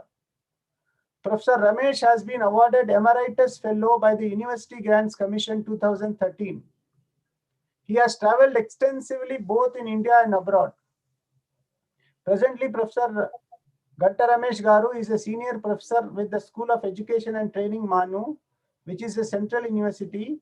He is also the president of Indian Association of Teacher Education, IATE, New Delhi, which is the oldest and largest body of teacher educators in the country. In addition to several other academic responsibilities, Professor Ganta Ramesh Garu is also the chairman governing body of the State Resource Center, SRC, for Adult and Continuing Education, Hyderabad, which is funded by the Ministry of Human Resource Development, Government of India. Presently, he is heading two committees constituted by NCTE, MHRD to look into the curriculum for different teacher education programs and also to suggest necessary amendments to the existing NCT norms to strengthen teacher education in the country. Professor Ganta Ramesh has a passion for research in the advanced areas of education, and he is also known to be an exemplary administrator in education. Thank you very much, sir, for consenting our request. I profusely thank you, sir, for being a part of this technical session of this 3-day national webinar on National Development Teacher Education, NEP 2020. Now I request you, sir, to kindly give your valuable address. Over to you, sir. Professor Ganta Ramesh Garu. Good morning. Thank you very much, Professor Murthy, Head Department of Education, Osmania University. Introducing me, I am a simple teacher educator. The thing that you have taken as the base for introduction is almost 5-year-old paper. Now I am a retired professor from School of Education, Manu. Anyhow, thank you very much for your nice words. And I also take this opportunity to congratulate the senior professors of the Department of Education, assisted by the young faculty members like Shankar and others, who designed this 3-day webinar on national development, teacher education in the context of NEP 2020. It's a very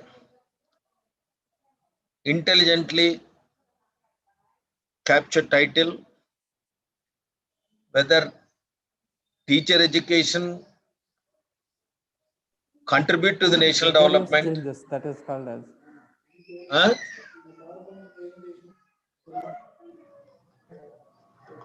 Go ahead, sir. No problem. Am I visible and audible? Yes, sir. Yes, sir. Yes, sir. Yeah, it's a very intelligently captured the title, that is National Development and Teacher Education NEP 2020. I don't know exactly where to start and where to end within the given time slot of 1 hour, but I try to touch upon the critical issues of teacher education vis-a-vis its role in the national development, particularly in the context of 21st century, in a very scattered manner. The national development in the context of teacher education, if you look at the history of education in general and teacher education in particular, this country always kept the teacher and their education at the pivotal position.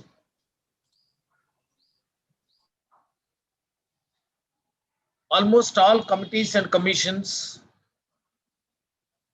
just before and after the independence delineated clearly about the role of the teacher in making the education as a powerful instrument for individual as well the national development. No committee or commission could go without making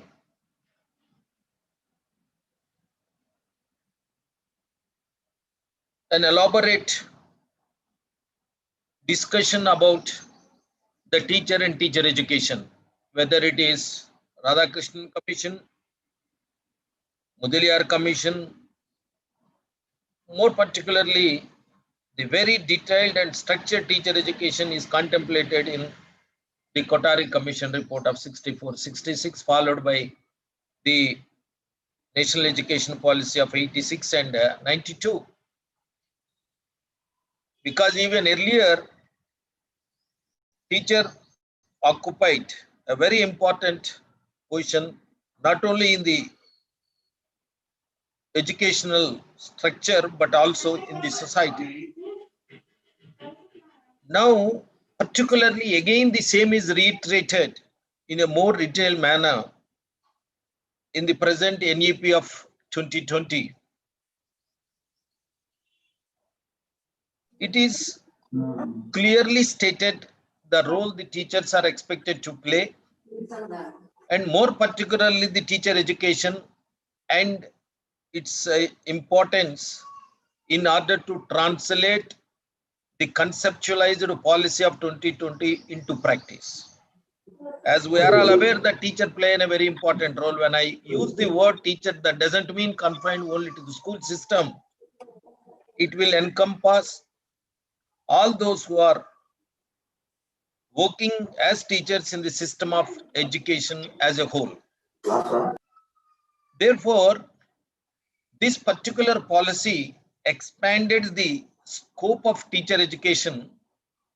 Hitherto, teacher education is mostly confined to the preparation of teachers for the schooling. But this policy of 2020 very clearly and categorically stated that the teachers teaching at all levels of education are to be brought under the purview of teacher education. Therefore, the role of departments of education and schools of education across the universities is rather multiplied. Hitherto, we are mostly confined to the preparation of teachers for the schooling. This is one thing we all should remember, particularly in the light of 2020 policy. Now, the role and the scope of teacher education departments in the universities is multiplied. This reminds me the observation made by the J.P. Naik, way back in 69, 70s, when he addressed the students once, if you want to gauge the health of a university, there is no need to visit all the departments. If you visit the Department of Education, and we can make a statement about the strength of a university. That is how the visionary J.P. Naik realized the importance of the Department of Education, or the so-called School of Education, in any given university system. Now again, this new education policy reiterated the same.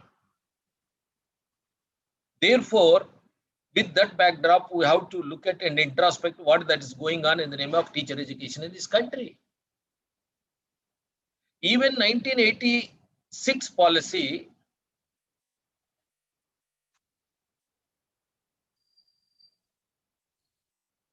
realized the importance of role of a teacher and also the teacher education.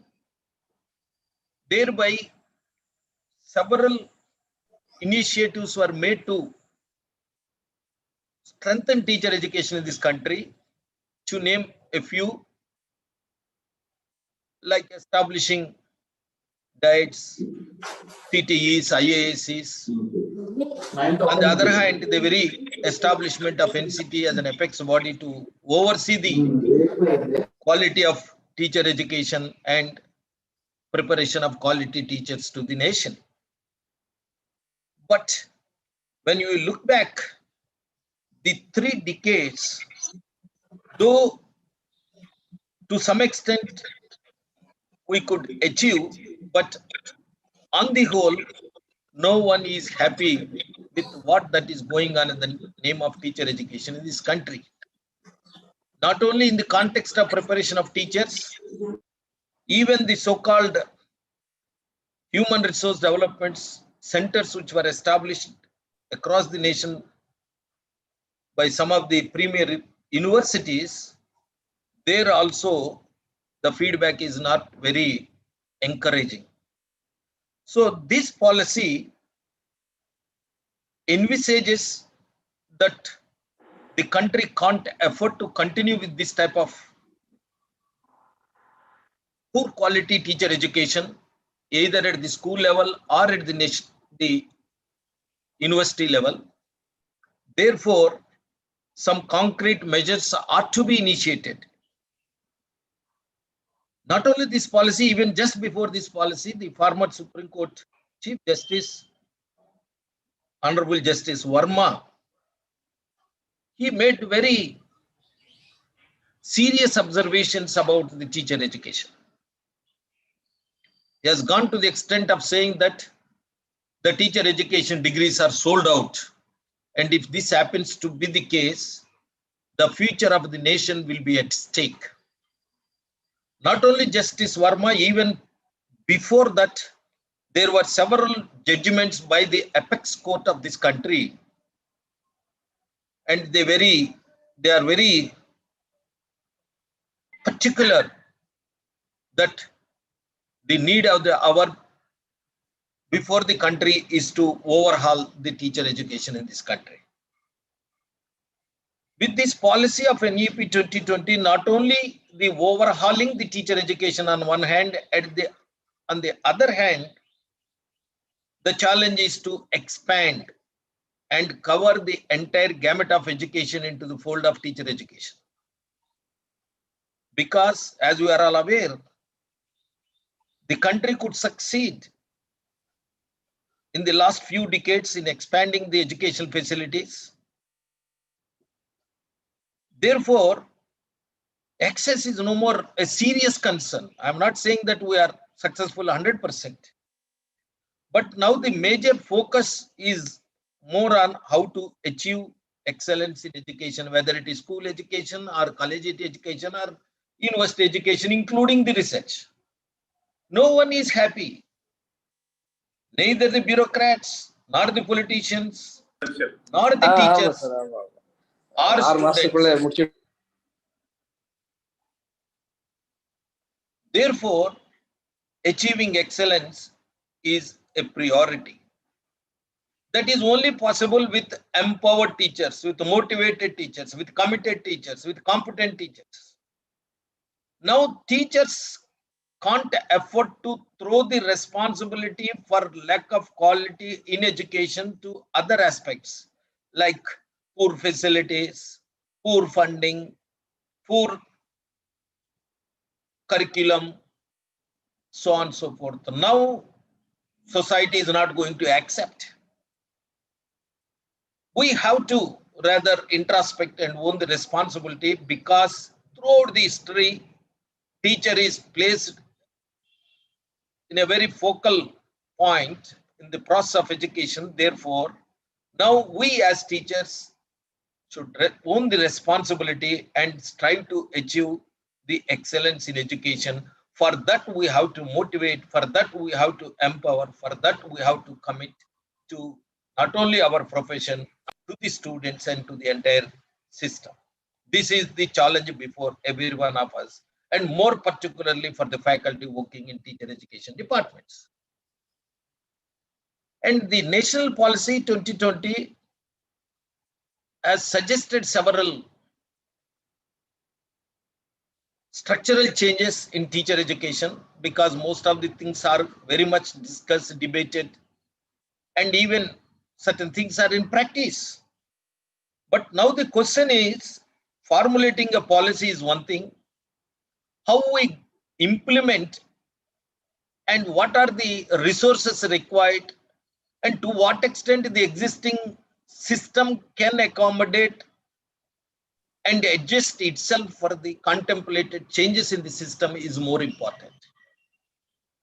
For example, we are talking about 4-year integrated preparation program to prepare the teachers.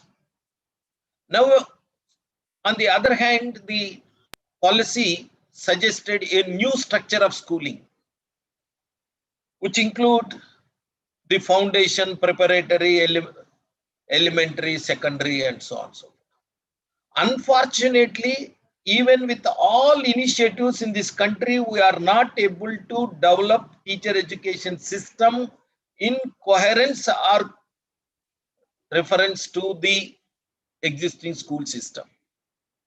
Even earlier 10+2+3, we have different levels of schooling. But all these years, we restricted ourselves to prepare the teachers only for elementary and secondary. Though several committees in the NCTE suggested that there is a need to go for new programs so as to prepare the teachers for different levels of schooling, but unfortunately that could not materialize.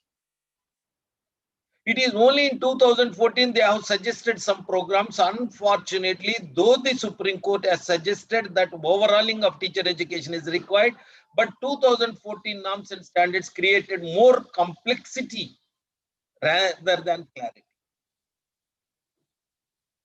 It's not out of context to say that B.Ed and M.Ed integrated program within 3 years. You will be surprised, not many of the teacher educators taking part in this conference may not be knowing.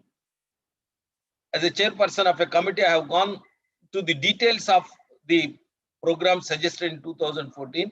The B.Ed syllabus and M.Ed syllabus are to be integrated and taught to the students within 3 years, where students are not supposed to avail any summer vacation, winter vacation throughout. We have to teach. That is how we have to complete the B.Ed 2-year syllabus, M.Ed 2-year syllabus, 4 years within 3 years, and that is integrated. Now, another interesting thing is recently one committee suggested they are eligible for teachers too. Which level of schooling they are eligible to be teachers? Whether they are eligible to teach at primary level or secondary level or senior secondary level or at foundation level, we do not know. Now, the major challenge before the NEP 2020, followed by NEP 2020, before the nation and more particularly the teacher education sector, to design programs so as to suit to teach effectively at different levels of schooling. Because the existing elementary teacher education, which we are offering in the name of DLED or DE, DTED or some name that is given, of 2-year program after +2, they are eligible to teach from class 1 to 6 in our states. In some at the central level, they are expected to teach up to 8th class because elementary education itself differ from national to the state to state. Or they are competent to teach for 8th class, because we are very fascinated to revise our school curriculum every 2 years or 3 years, getting something very difficult contents into the school textbooks with the intention that it will result in quality. But we never look at the competencies of the teachers. Now, to overcome all these issues, we have to rather plan the teacher education programs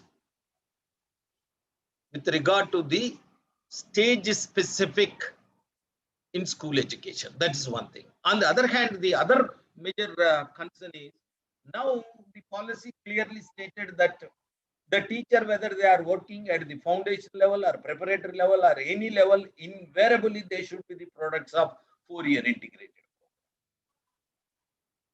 Now, can this country afford to have 4-year integrated teachers at all levels of teaching? Number one.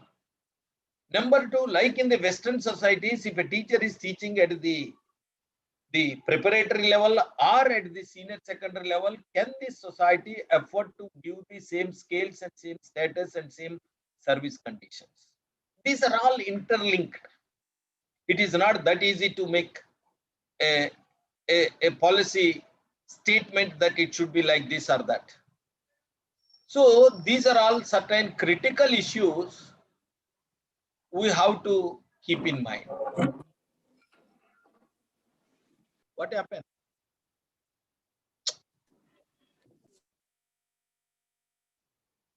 Am I audible, Shankar? Sir, you are audible, sir, but open your video also, sir. You are audible, sir. You are audible. Go ahead, sir. Open your video. I am trying to unmute, but it is somebody is operating at your end. No. No, when I want to unmute, that red line is not going. Sir, same problem with the participants also, sir. You cannot start your video because the host has stopped it. You ask the host to You cannot start your video because the host has stopped it. It's you host is not stopped. See, go ahead, sir. Now, when I am clicking, that red line is not disappearing. And meantime, some unwarranted photographs are seen on the screen. Some people are making use of the screen for their own. Someone maybe pin, sir. Host, please unpin, sir. Host should do it. Okay. This is the major problem with the technology.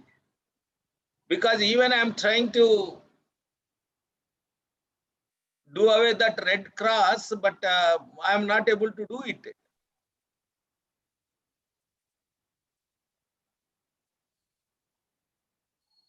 Okay, at least I am audible. This is the...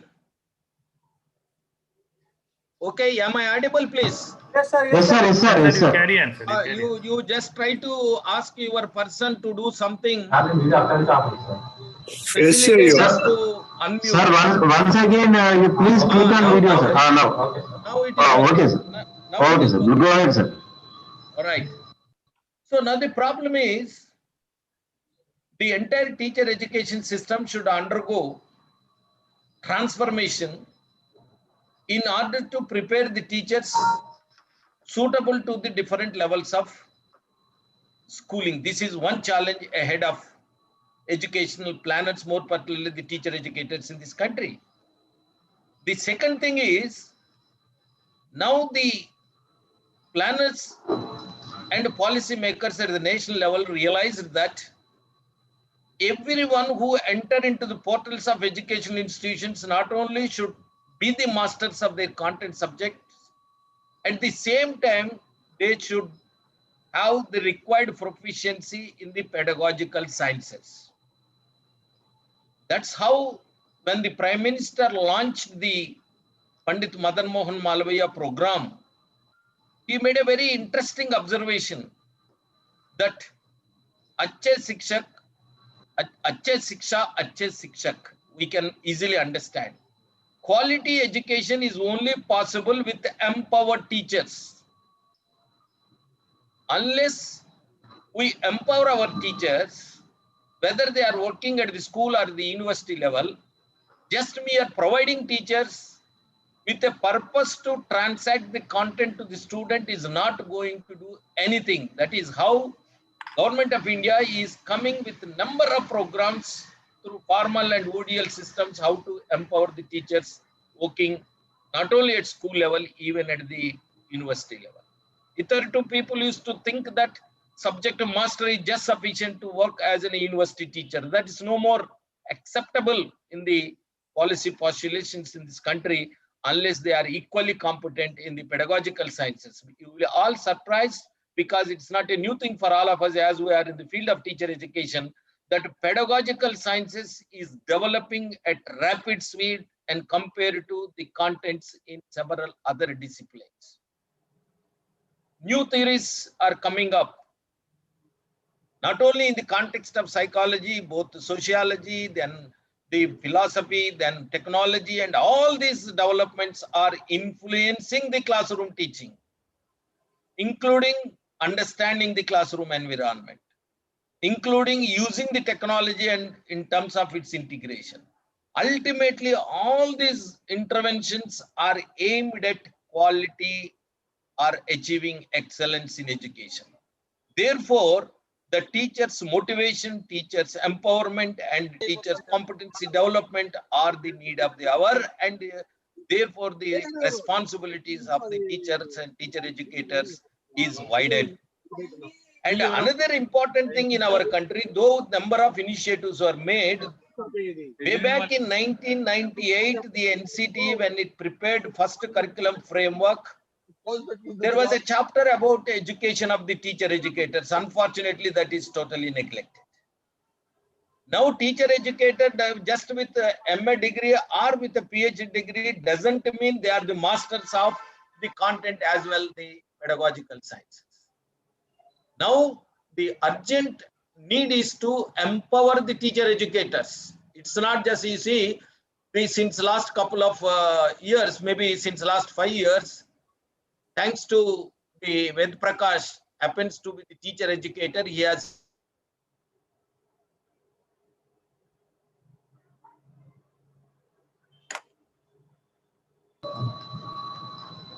Sir, you are not audible, sir.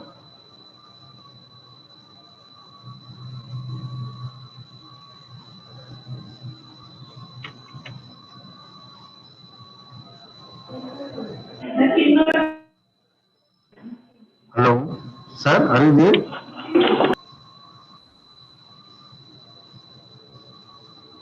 Hello. Sir. Sir, camera muted, sir.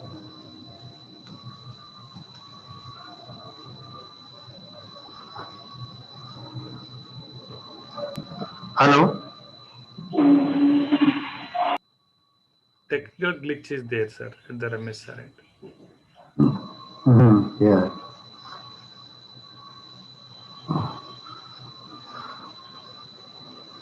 Hello, sir. Maybe he's rejoining.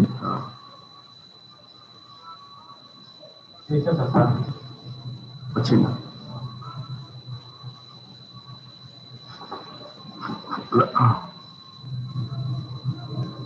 Hello, sir. Okay, sir. Go ahead, sir.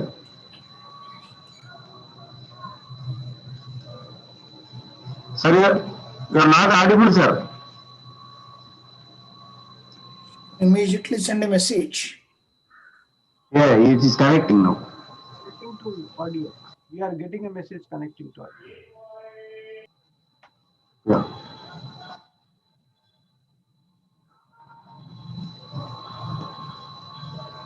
Sir, you are not audible. You are visible but not audible, sir.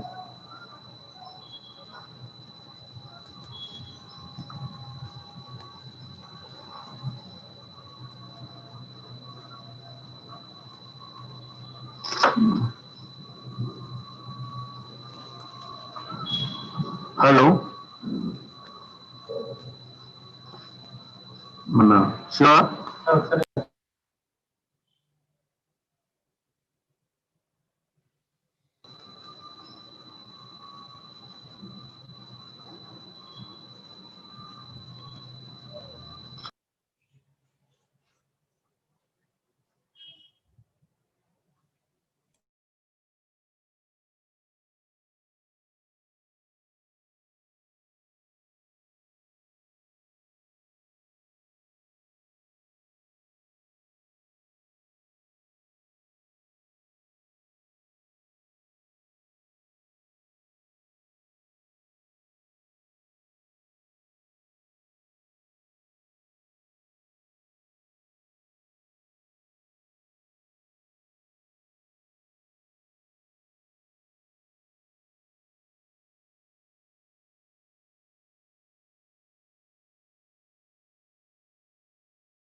please bear with us. There is a power failure at Sir end. He is joining from other source.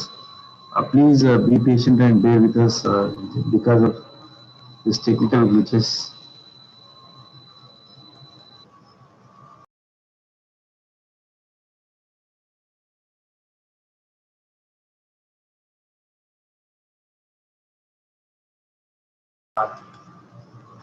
Okay, sir. Go ahead, sir. Your audio is not coming, sir.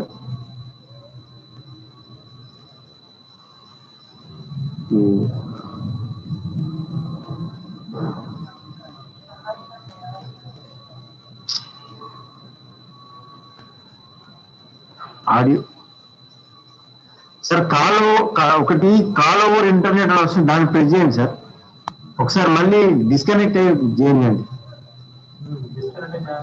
ఒకసారి disconnect చేయండి sir.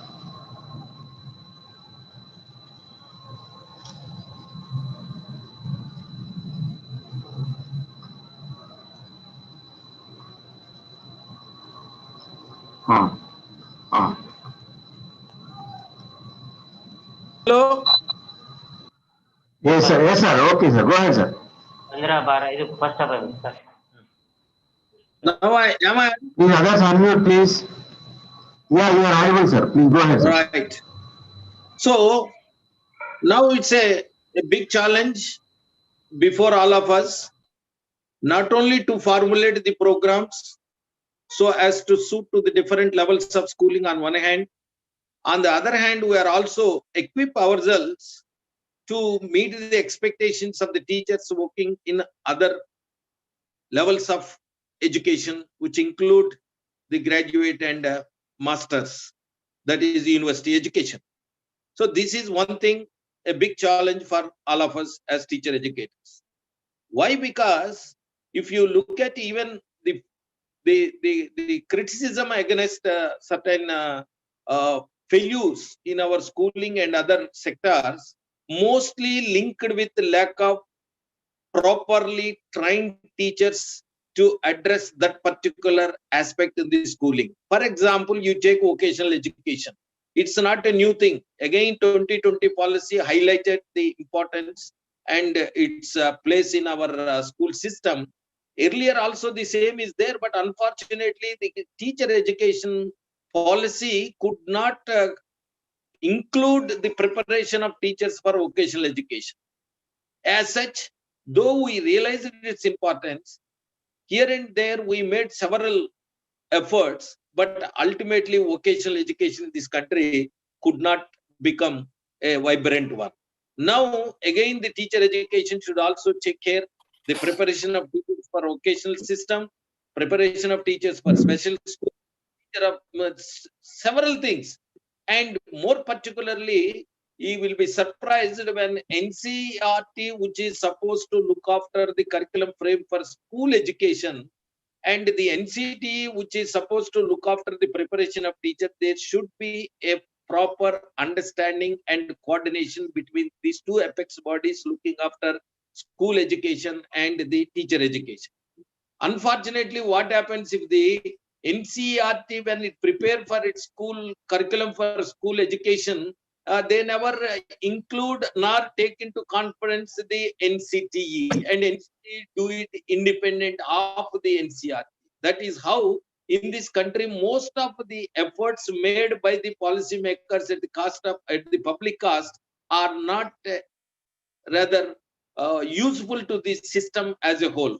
So therefore, now at least though this policy clearly stated that there is an urgent need to prepare the curriculum frame for school education followed by curriculum frame for teacher education by 2021, I doubt whether we succeed in doing this particular exercise at least by 2024 or 2025.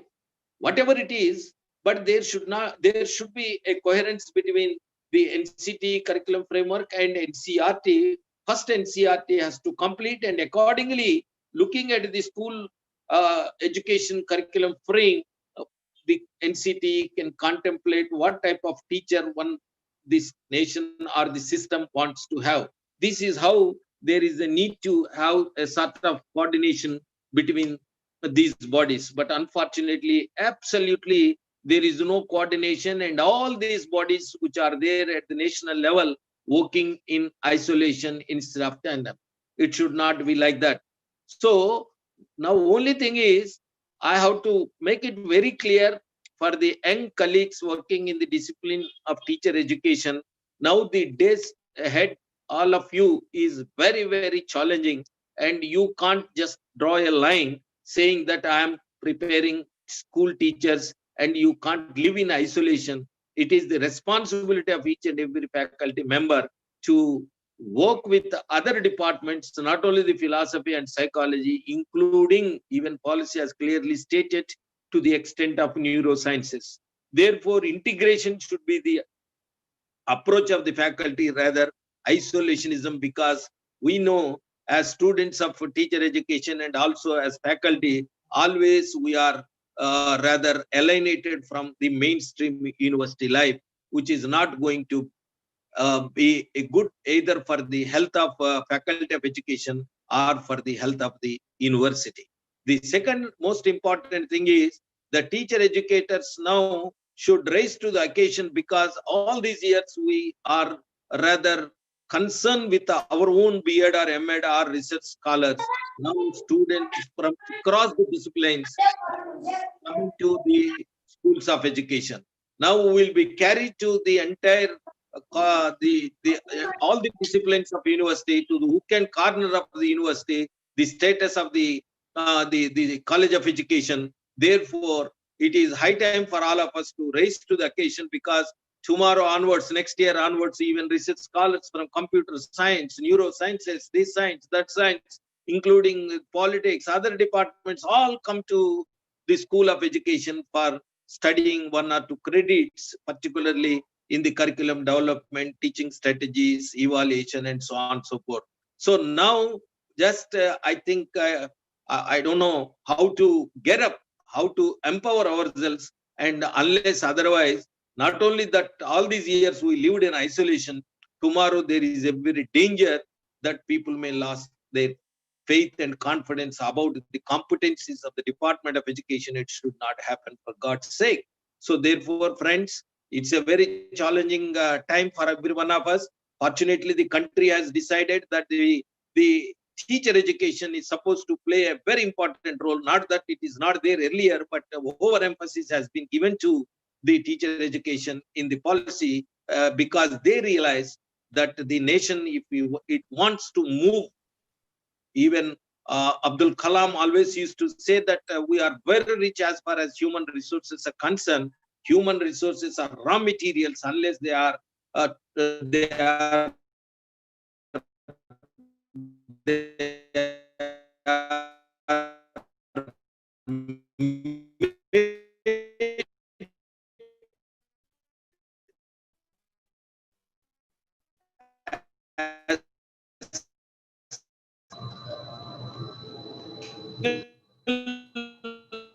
Sir, audio is disturbing, sir. Yeah. Sir, your audio is not clear, sir. We are unable to hear you. more worthy for the national development is only possible through perfect persons are finest human beings, not only in terms of knowledge, skills, values, their culture.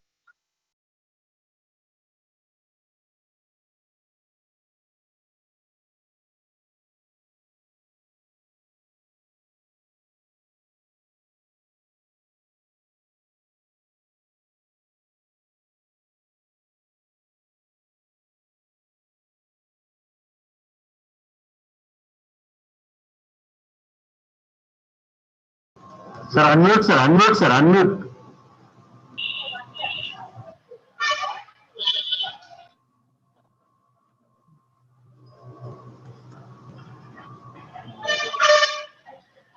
Am I audible?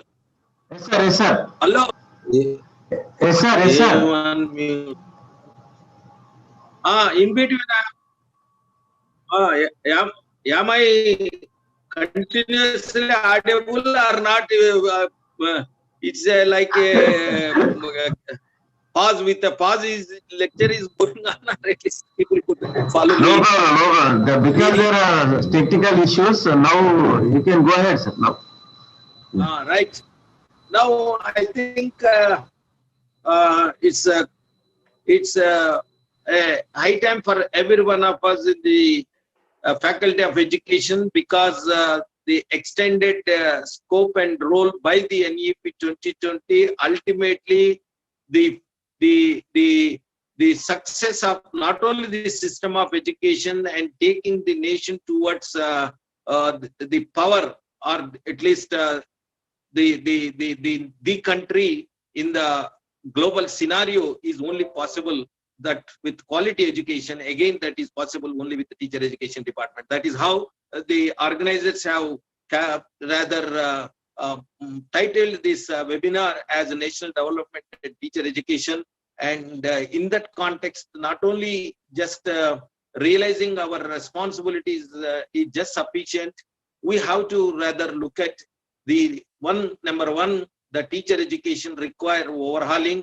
Number two, the elimination of substandard teacher education in institutions are to be rather taken away from the mainstream teacher education. And number three, we have to develop programs in consonance with that of the school education. And also the teacher education just not confined to the preparation of teachers. It is their responsibility to prepare or empower the teachers for other levels of education. And all apex bodies concerned with the school and teacher education are to be brought under one umbrella. There should be proper coordination and understanding among these bodies. And more particularly, the entire teacher education system should get priority over the other disciplines, particularly in the context of funding or providing the required human resources and all other things. And recently I heard in the states also totally has gone out of the responsibility of taking care of the teacher education in their respective states. Most of the advanced societies, you will be surprised to know that they spend around 5% of the total budget that is allocated for schooling for the teacher preparation and empowerment of teachers, that is in-service teacher education. But unfortunately, in our country, only 1 or 2 states are spending 2% of the school budget. But particularly states like ours, so hardly they are spending not even 0.02%. See, this is a very pathetic situation, and many of these university departments are going without teachers. Many of the colleges are going without teachers. And unless whatever new initiatives were brought into the school system, if we fail to correct the teacher education, I don't think the expected outcomes are possible. And another important thing, particularly in this policy, for every stage they have clearly stated the learning outcomes.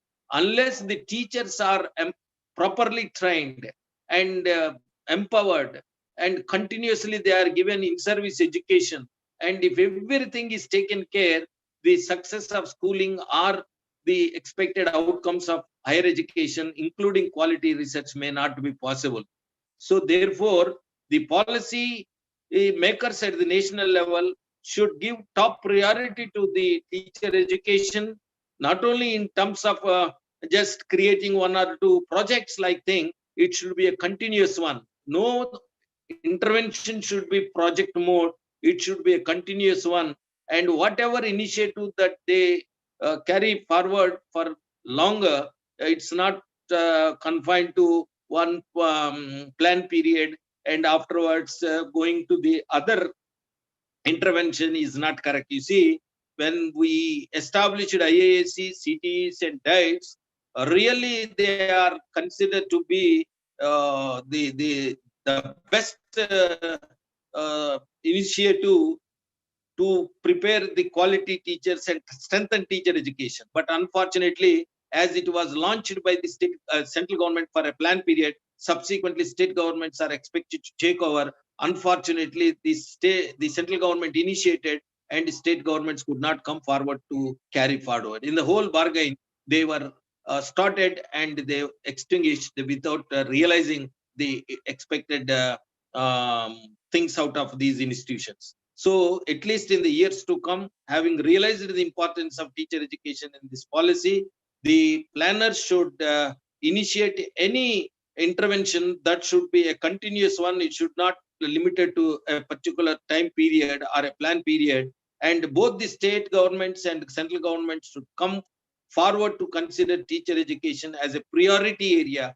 And unless they do it, the future nation is not going to realize what it intended to realize, whether it is economic development, social development, cultural development, or ethical or moral fabric, is all possible only with good school education, with good collegiate education. And ultimately, it is the education which is for national development, not just education. And Kotari is alive today, probably he might have added one more word: quality education and national development. Unless quality is ensured, unless quality is achieved, we can't expect national development is possible. And quality education is only possible with quality teachers. Quality teachers are only possible with quality teacher education. And therefore, the teacher education is vital and pivotal. And unless we are successful in providing quality teacher education, we can't expect quality teachers. Thereby, we can't expect quality education. Therefore, the teacher education is not just preparing school teachers. Teacher education is there to provide pedagogical orientation to everyone working in the system of education. So therefore, friends, particularly representing the faculties of education, you have a long innings to make, and you have a critical turbulent period to pass through, and you have challenges which you may expect every day in and out, because your scope is widened. Now the entire system of education is looking at you, and the survival and sustenance of the system of education is on the shoulders of teacher educators of this country. Therefore, with these few observations, once again, I congratulate the organizers for conceptualizing a very important topic, highlighting the importance of teacher education in the national development, because the Prime Minister is always making a statement that the nation has to move forward to achieve the third position at the global level in terms of economic development, and that is only possible provided if we can impart quality education. The economic development is not just sufficient unless it is interlinked with social, cultural, and other societal developments. And therefore, now teacher education, thanks to the policy 2020, attain more prominence. And I hope and wish in the years to come, the government not only placing the teacher education at a central state, but at the same time, all the required supporting things will be extended to the teacher education in this country, to take the system of education as a whole forward and enable the society to realize its targets, whether it is economic development, social development, moral development, or cultural development, or integral development of an individual, thereby an integral development of the society. All these things are only possible provided if the teacher education gets its priority and move in the right direction. I think and hope and pray that you all youngsters will be the part of such a movement to achieve and facilitate the nation what it intend to realize. Thank you very much. Wish you all the best. God bless you.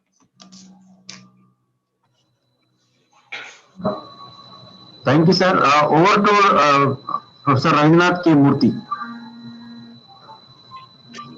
Thank you very much, sir, for your very enlightening and thought-provoking address touched upon different issues of teacher education, and right from you have traced out the historical aspects of teacher education, where you have highlighted how in the initial years we were struggling with access, and now how we have overcome the access, and now access we are now moving on to quality of education. So your statement, achieving excellence is a top priority for everybody, is and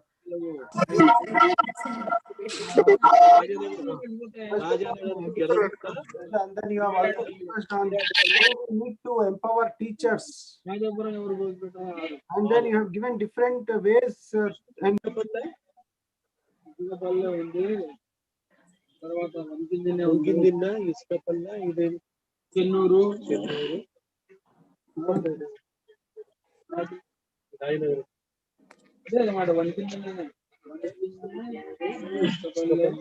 Murthy, sir. Please unmute, sir. Unmute. I think yeah, okay. So thank you very much, sir. I am profusely thankful to you for your very substantial and very thought-provoking and very insightful lecture and address on this teacher education, sir. You have addressed different issues regarding teacher education. You have traced out the historical aspects of teacher education, where you have dealt upon how we were struggling with access in the earlier days. Now from access, we have moved on to quality of education. You have focused on the priority areas of teacher education, where you have highlighted that achieving excellence is a top priority now, and then you have also given us insights of how we can bring about quality in teacher education.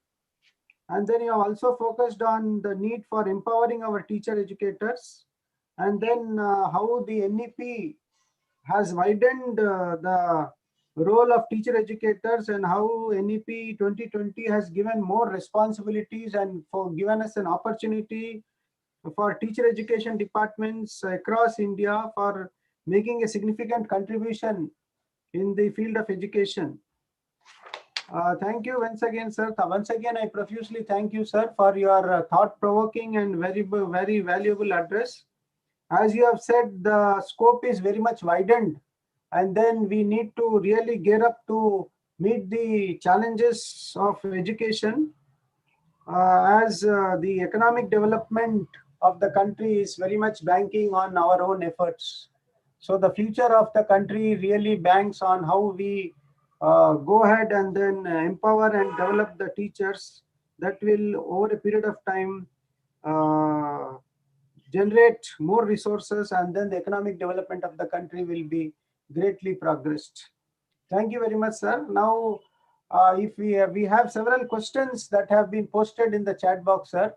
So I request you to be with us, sir, for some more time, so that we can have a interactive session with the participants. Sure. One question that has come from our own teacher, faculty member, Lalita Madam. She is saying, do we need to merge teacher education with school education And then she has also questioned whether we need to merge NCRT with NCT. It's not the question of merging, because you see, education, whether it is school education or secondary school or primary level or senior secondary, these are all only for the sake of administrative convenience. There is a book written by long back one M.V. Jeffrey on unity of education. Education is a system which is continuous. Only for the sake of our administrative convenience, we say that it is primary, it is elementary, it is secondary and senior secondary. So therefore, one should not make these things as a watertight compartments. Okay. Education is a continuous. Now, because the country is too a large system in which we are operating, therefore, for the convenience, we have stated that school education will be taken care by the NCERT and the teacher education is by NCTE, and the practicing the policy of the NCERT by CBSE, something like that. So there is no need nor necessity to merge all these things. So if they can work with coordination and for the same attainment of the same goal, there is nothing like merging. It can continue, but unfortunately what is happening, they are working in isolation. That is the major concern. NCT prepare its curriculum framework and in isolation with the NCERT's curriculum framework for school education. They should come together, work together. If they say that this is the school education what we want to have, it is the responsibility of the NCTE to see that what type of teacher who can transact and achieve what the NCERT is expecting out of their school curriculum framework. So therefore, that's what I said. Now you let the first NCERT prepare their school curriculum framework. Followed by that, NCTE should initiate. Within a year, they have to come out with their curriculum framework, what type of teachers we need in order to transact the content that the NCERT suggests for the school system. Now, what is happening? We are doing on their own, or otherwise, if NCERT prepare its own curriculum framework, after 5 years, NCERT come out with another curriculum framework. So they should go together in the sense, after NCERT, within a year, NCT has to prepare not only the preparation of curriculum framework, followed by that the programs and model curriculum to go into the teacher education programs are to be finalized, and we have to prepare the teachers so that once they are absorbed in the system, they can carry forward that particular expectations of the NCERT effectively at the school system. This is what it is expected in the present context, because all these years they are all working in isolation. We prepare teachers, whether what, that's the reason NCERT rather always question the ability and efficiency of the NCT, because you are not able to provide us the teachers whom we want, that they can able to transact the curricular content which we prescribe for school system. Hello?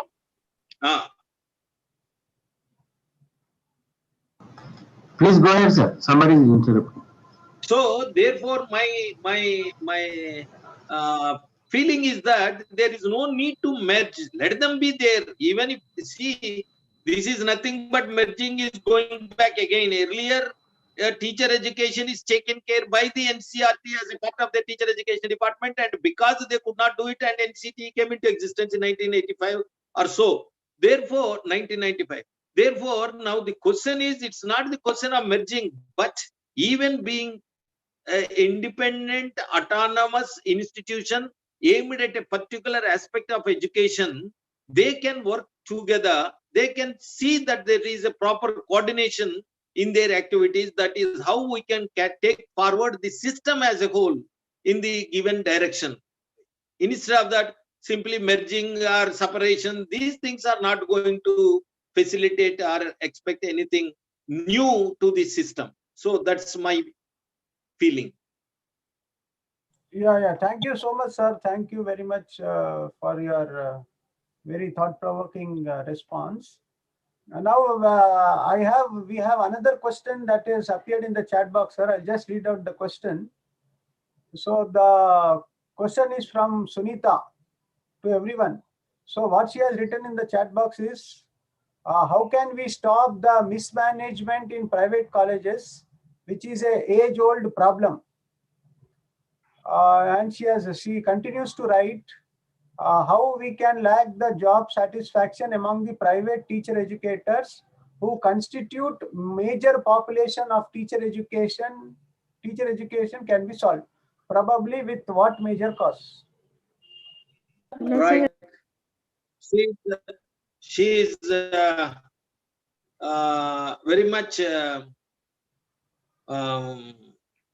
concerned in making a statement that she's right absolutely that nearly 90 to 92% of teacher education program is in the hands of so-called private unaided colleges.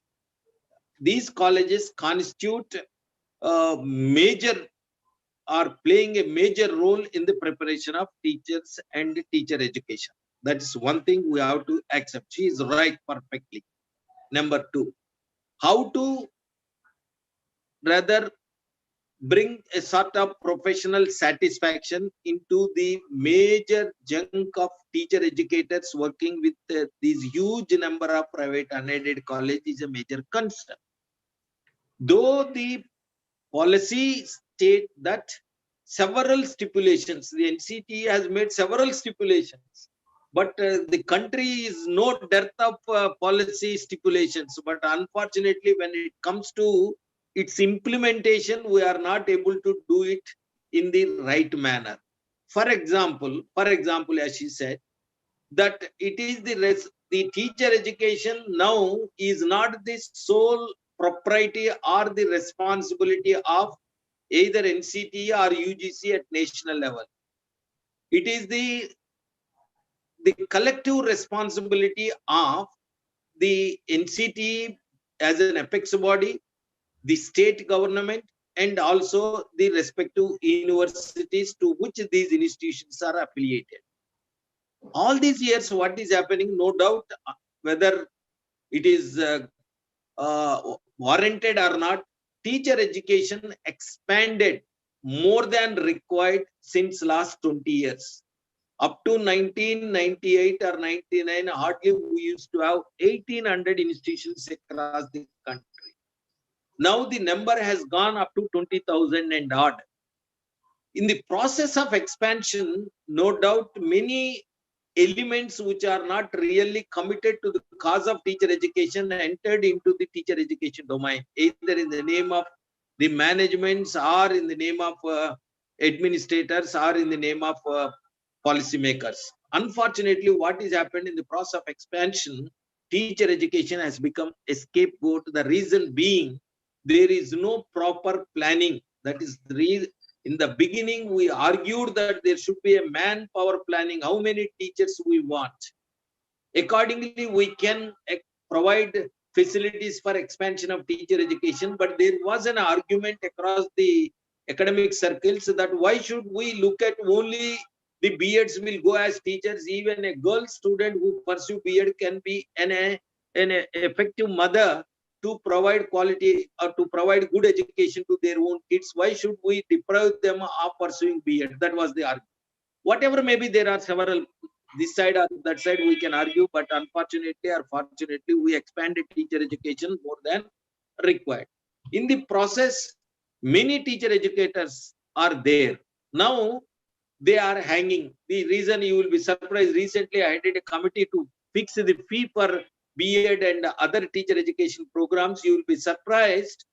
There is no uniformity across the country, whereas NCT stipulations are common for entire Republic of India. If a B.Ed program, these many lecturers are required. If a DLED program, these many lecturers are required. They are all to be paid UGC scales and so on and so forth. These are the stipulations from NCT. But when the fixing the fee or the tuition fee is concerned, it is again the job of the state government. You will be surprised in a country like with so many political ideologies ruling the states. Bihar, for example, is the state which is charging the highest fee. For B.Ed, you will be surprised to know the government of Bihar fixed 1,50,000 as tuition fee for a B.Ed student. And the lowest fee is in South India. Hardly there are some states in South India, they charge only 13,000 to 15,000 either for B.Ed or DLEd program.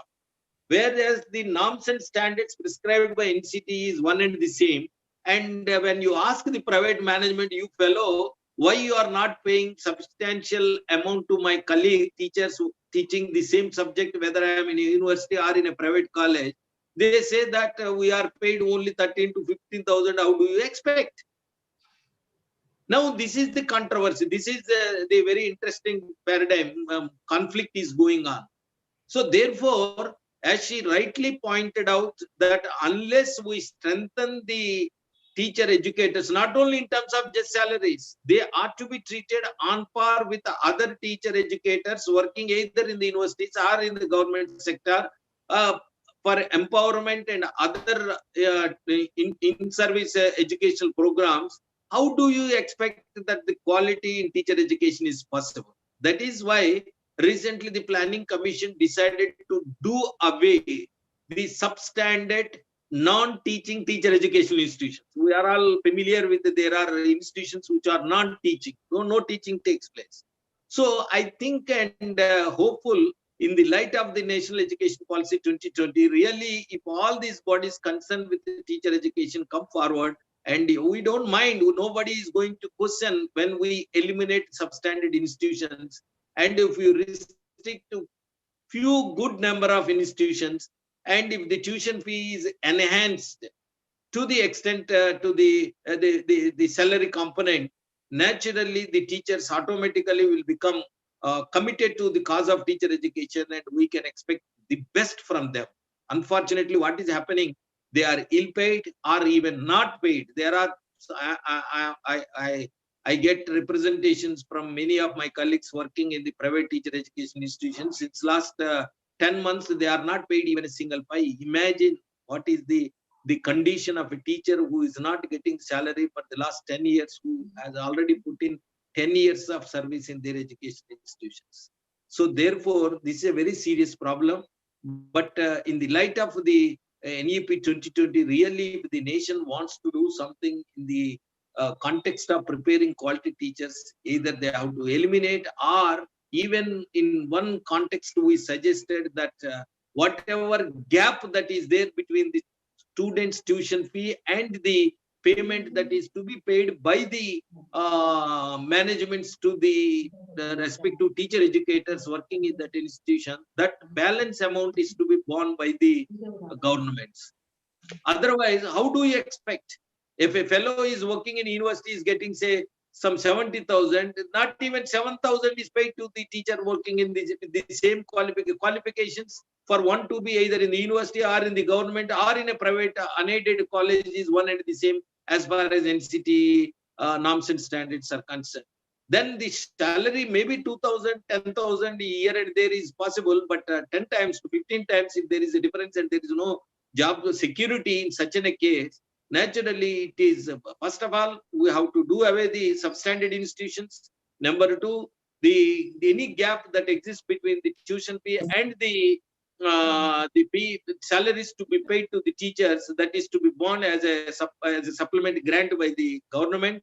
And otherwise, we have to allow only people who can afford to spend their money to the cause of teacher education. Only such fellows are to be allowed to get into that. Way back in 1998, I have wrote a representation to that state government not to allow any family-based institutions in teacher education. If people come together and start a B.Ed college, not having any commitment to the cause of education, naturally what will happen? You can imagine, always they look at the monetary gain than their contribution to the cause of teacher education or education. So there are, madam, you are perfectly all right, but there are some initiatives here and there. We have to see to what they succeed. But really, I am also rather very much concerned with the state of affairs of the fellow teachers working in the private unaided college of teacher education. Only thing is you have to come forward. You have to become a powerful, force to influence the managements and also to influence the governments both at the state and national level. I'm sorry to say, once upon a time in Calcutta University, I introduced some 20 years back that every teacher is to be paid through. In those days, these managements used to get a good amount, either through sale of management seats or from tuition fee. I suggested that every person is to be paid through their bank accounts. You will be surprised, some of our colleagues, though they used to credit 20,000 and immediately the next day management used to ask them to draw the money and pay back to the management. They did it, for which we are not helpful. Being a masters in education, masters in subject in other subject, with 2 postgraduates, when they can't protect their own right, being a dean or being a head or somebody, they can't come forward to protect the interest of the teacher educators. I'm sure, I think universities and governments and also NCT will come together and protect the interest of the teacher educators working in these private unaided institutions by way of increasing the tuition fee, by way of supplementing the salary component, by way of even necessary the management not only to take some benefit out of it, at the same time only should allow such managements who can give something from their other resources to the institution. That is how we have to save the future of these fellow teacher educators. This is what little I could say, but there is, yeah, I can understand and appreciate your agony and your feelings. I am sorry, we are in a very pathetic situation. Next. Thank you, sir. Thank you very much for your response to the question raised by Sunita, madam. Thank you very much, sir. Now, sir, taking your very prudent response further, as you have observed that B.Ed qualification to a person also adds value in making him a very responsible parent, where he can give quality education to his own children. So, from that perspective, sir, I have a small observation. Maybe I thought I'll ask forum. So, with regard to the doing a B.Ed course, because in Osmania University also we don't give eligibility to students who are having BFA qualification, and then even a person with MBBS qualification, if he is interested to pursue a teacher education course, if he wants to become a teacher, he is not permitted. So in that light, do you have any thoughts on this, sir, so that we can make any person with a graduate degree be eligible to become a teacher? Right, Murthy. I never expect this type of question from a person like you with a good psychology background. You see, in a doctor, at what cost he or she has become a doctor? It is at the public cost. No, sir, She opted. No. One thing. She opted. Why we are not allowing these other professionals into teaching? Because as a mother, she can get the orientation not being in the mainstream education. Instead of obtaining a degree, she can pursue on her own. That is one thing. Now the engineers or doctors or some other pharmacy students, why they want to join B.Ed? The simple reason, you will be surprised to know that the government jobs are not available. Government jobs are available only in teaching. Even with such degrees, they want to join. If she wants to be a mother, naturally, see, it's a very we are not coming in our way to orient ourselves to the teacher education programs. That is one thing. But can she, if she wants to pursue, we don't have any problem. If you are a university, rather formulate a program, maybe with the same thing of B.Ed, leading to a diploma or a certificate, for example, not even diploma, a certificate, you can do it. Nobody is coming forward. If a doctor wants to be a good mother by virtue of orienting herself to the teacher education program, let a university start a certificate course and let these doctors, engineers, pharmacists come and pursue the program if they want to be a good mothers. I have no objection. But if they want to have a degree from the university, naturally what will happen? Already the public investment has gone into their orient education to the tune of lakhs and lakhs. Already they are trained, and it is very difficult for us to get them back out of that particular orientation to a teaching profession, which requires altogether a new orientation. If a lady who is trying to be a sub-inspector or a police inspector for 2 years or 3 years, now she want to shift, want to have some orientation in teacher education tomorrow with that orientation. That is learning before unlearning is essential. So therefore, as I said, if they are really interested, there is nothing wrong in formulating a certificate course. Let all such people take the advantage of the faculty of education and orient themselves to be the good mothers. But if they aim at a certificate, their degree or diploma, a degree from the university, and tomorrow if they claim to be the teachers, that is not good, not only in the context of already they are oriented to a medical profession, which is different from teaching profession. The second thing is, she can be a teacher in a medical institution. We are not objecting to that, because now this is going to come in the new education policy. That is how it is clearly stated that the schools of education has to formulate several programs or pedagogical orientation to all the faculty members working in the diversified professional programs. That will take care, not in the regular B.Ed. Okay, sir.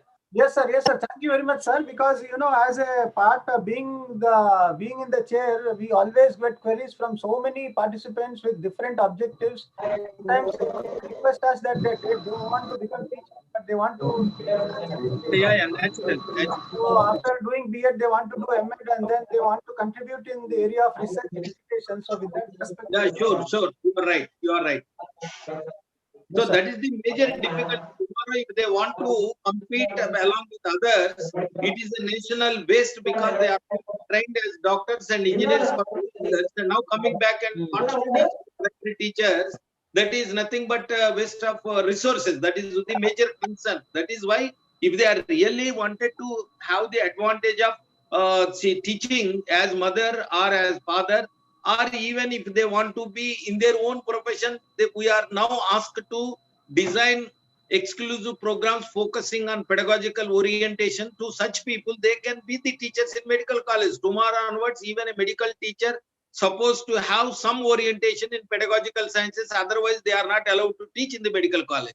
So we are now, that's how we are rather our scope is widened as a professional teacher educator and the schools of education in the universities. Yes, sir. Yes, sir. Thank you very much. Now maybe I can request the participants from our group. So whoever has a question, maybe they can ask a question directly to our resource person, Professor Ganta Ramesh Garu. No, it's okay.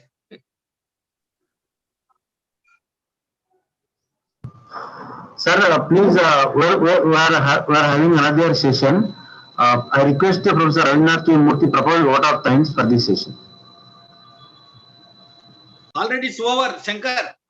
Okay. Murthy Garu already said about this one, and now I think thank you. Formal vote of thanks, formal vote of thanks, sir, please. Yes, sir. Thank you very much, sir. I think you have addressed so many issues in your address, and then your lecture and your address reflects a lot of experience that you have, and then the commitment and the passion that you have towards teacher education. I am greatly benefited once again, sir, from your thought-provoking and lecture. From my own behalf and from the behalf of Department of Education, University College of Education, I profusely thank you, sir, for accepting our invitation and then giving your valuable address to all our participants, and then for also giving us insights about certain suggestions of how we can bring about quality in teacher education. I thank you once again, sir. Thank you very much. Thank you. Thank you. Thank you, Murthy Garu. Very nice of you all. And coming back to my mother institution, Usmania University, and associating myself with this webinar. All the best. God bless you. Thank you very much. Thank you, sir. Thank you very much. Thank you. Thank you.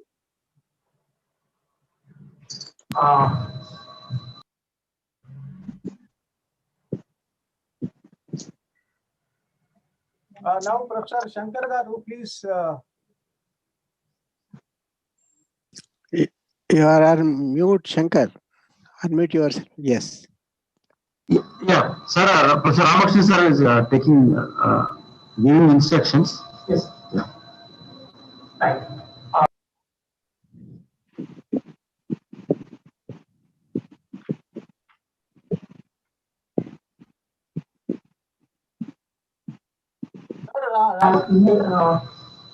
Sir, unmute. Please unmute, sir.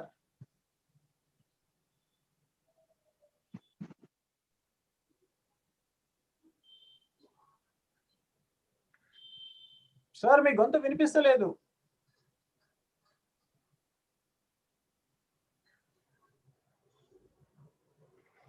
You are not audible, sir.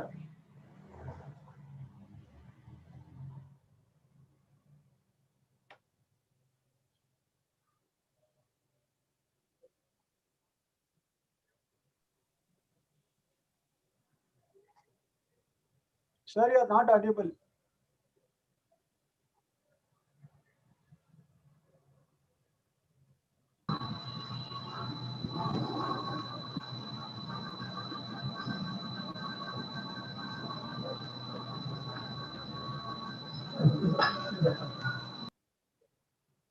Yeah.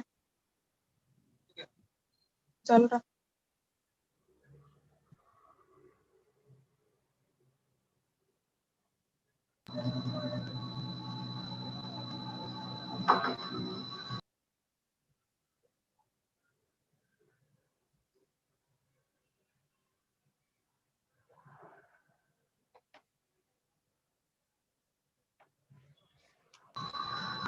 Yeah, before Professor Ramakrishna sir joining with us, small announcement. The next speaker was actually Professor V. Sudhakar, but due to some unavoidable conditions, sir could not attend for the session. So now there will be a panel discussion on the same topic, national development and dimensions of teacher education. Initially, Professor Ramakrishna and Professor Murthy and Professor Murali Madam will speak on this issue for five minutes. Then I request the Professor Bhaskara is here and Professor C.P. Reddy sir is there and our Professor Ganta Ramesh sir is there. They can also add on to this panel discussion. But we have to restrict for only 5 minutes. Give your wonderful thoughts so that this session will become a more interactive session. And I request all the participants put your ideas in the chat box. We will consider your chat also into the consideration, and we may be addressing all the our panelists will address all these questions and queries which you are posting in it. And we have noted all your chat box. We are saving your chat, and we are taking into the consideration all the questions put in this chat box. Over to the Ramakrishna. Good afternoon. Once again, I welcome you to this second technical session. Right. Say in the morning, I have stated that significant changes have occurred in the field of education and other fields. Today we see the Padma Shri awardees. No Bollywood, no celebrity, no. Acha. Are you audible? Okay, sir, it is audible, sir. Bhaskara, sir, it is audible. Maybe it is coming low. It is audible. Okay పెంచుతా ఉండండి ఒక నిమిషం volume తగ్గించిన నేను hello is this audible now Yes, yes. Okay, sir, it's okay. Right తగ్గించు right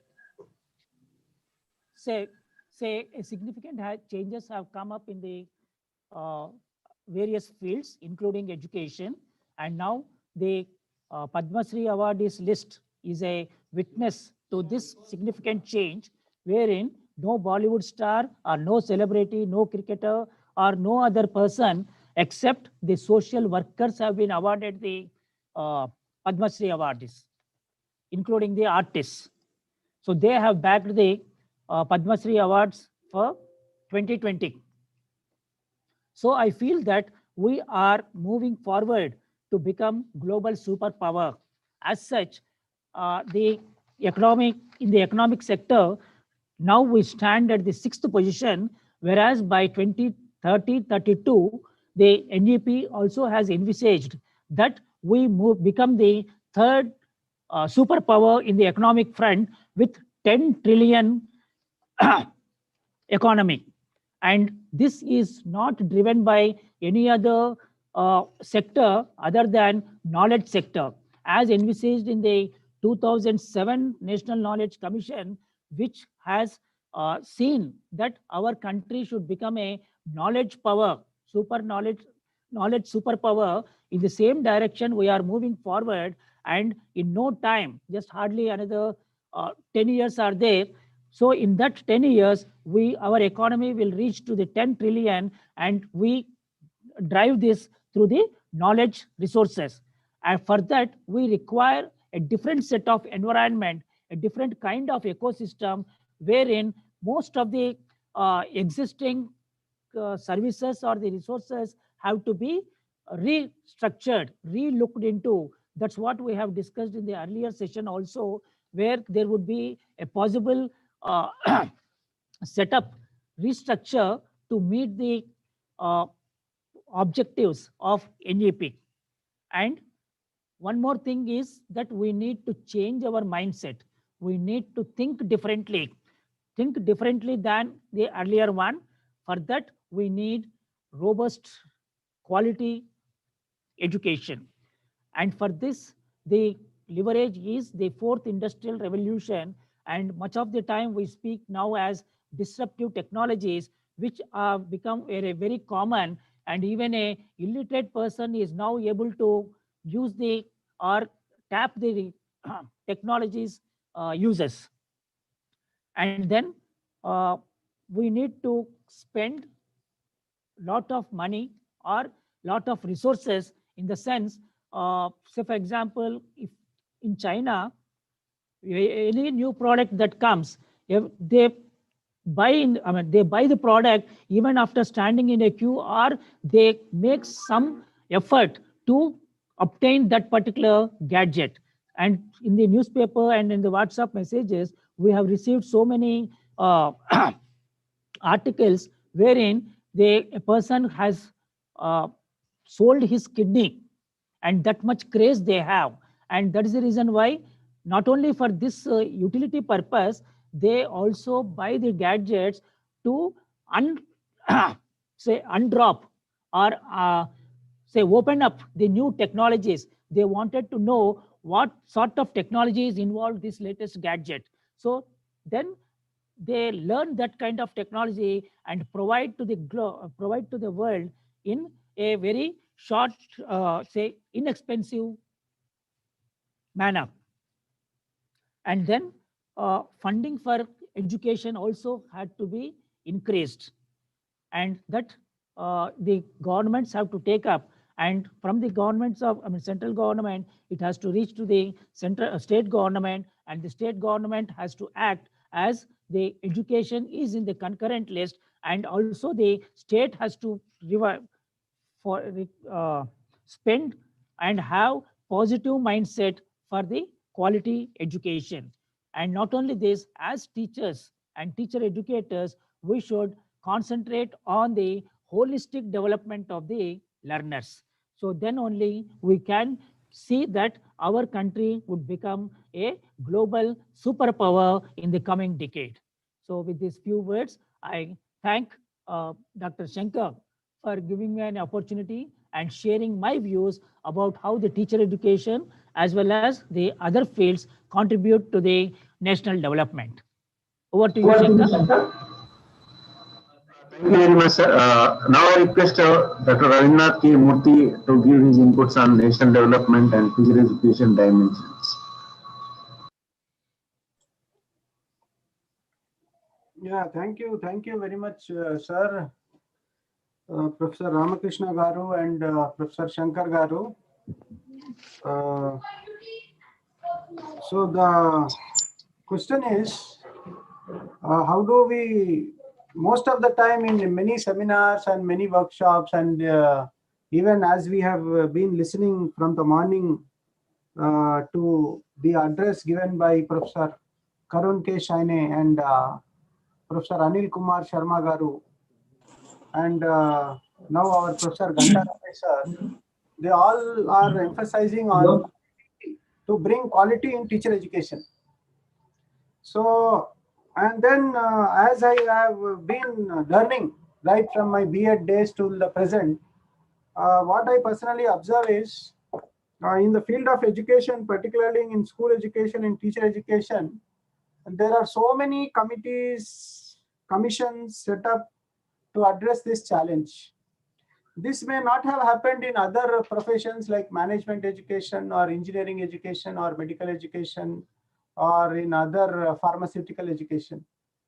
But in our own teacher education and school education area, we have so many committees, commissions, and to that extent that our Justice Verma has also spoken about the quality, and then they have also expressed the degrading of quality in teacher education.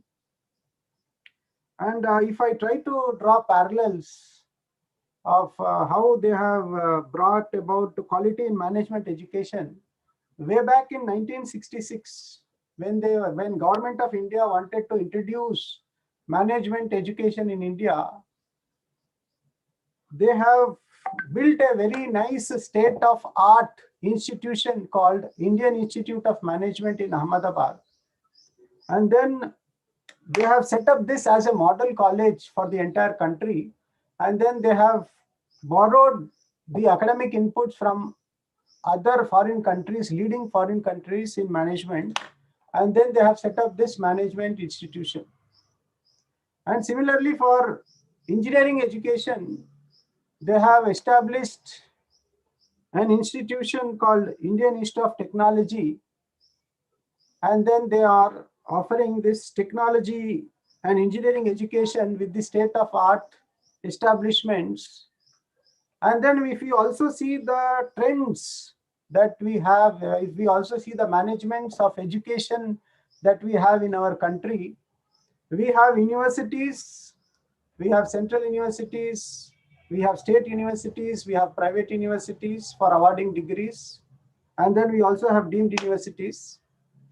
But we also have another kind of institutions called institutions of national importance. And in institution of national importance fall all IITs and all AIMS, medical education, All India Institute of Medical Education, medical sciences. And then very recently, IIMs have also been included under INIs, Institution of National Importance. But my own discipline, education, I don't see any institute of education being included in INI, Institute of National Importance. So this is what I wonder, if quality education benchmark has been the establishment of IIMs in management education, then there is no effort from the government to establish such kind of benchmarks to start up a model college or institution so that we will be able to follow the mechanisms and models of education from that institution. And also again, if I see the kind of students that we are enrolling every year in teacher education, B.Ed students, okay, like if I go and see, because for the past 2-3 years, EdSet examinations were being conducted by Usmania University. And then as a part of this initiative, I also had the facility of going and interacting with the students who write this B.Ed entrance test. B.Ed entrance test in Telangana is conducted for the entire state, and it is called as EdSET, Education Common Entrance Test. And then if most of the students who appear for this EdSET are the students who are from very unprivileged family backgrounds, and most of them are from rural backgrounds, and then there is not much motivation from our youngsters, particularly from the cities of Hyderabad, to appear for this EdSET exam. So if the quality of teacher education is the input or debate on this, and then if we keep on, it's not a criticism, or it's not an I'm not criticizing, but these are all factual realities that I have observed, and then I'm just putting before this august group of experts who are with us.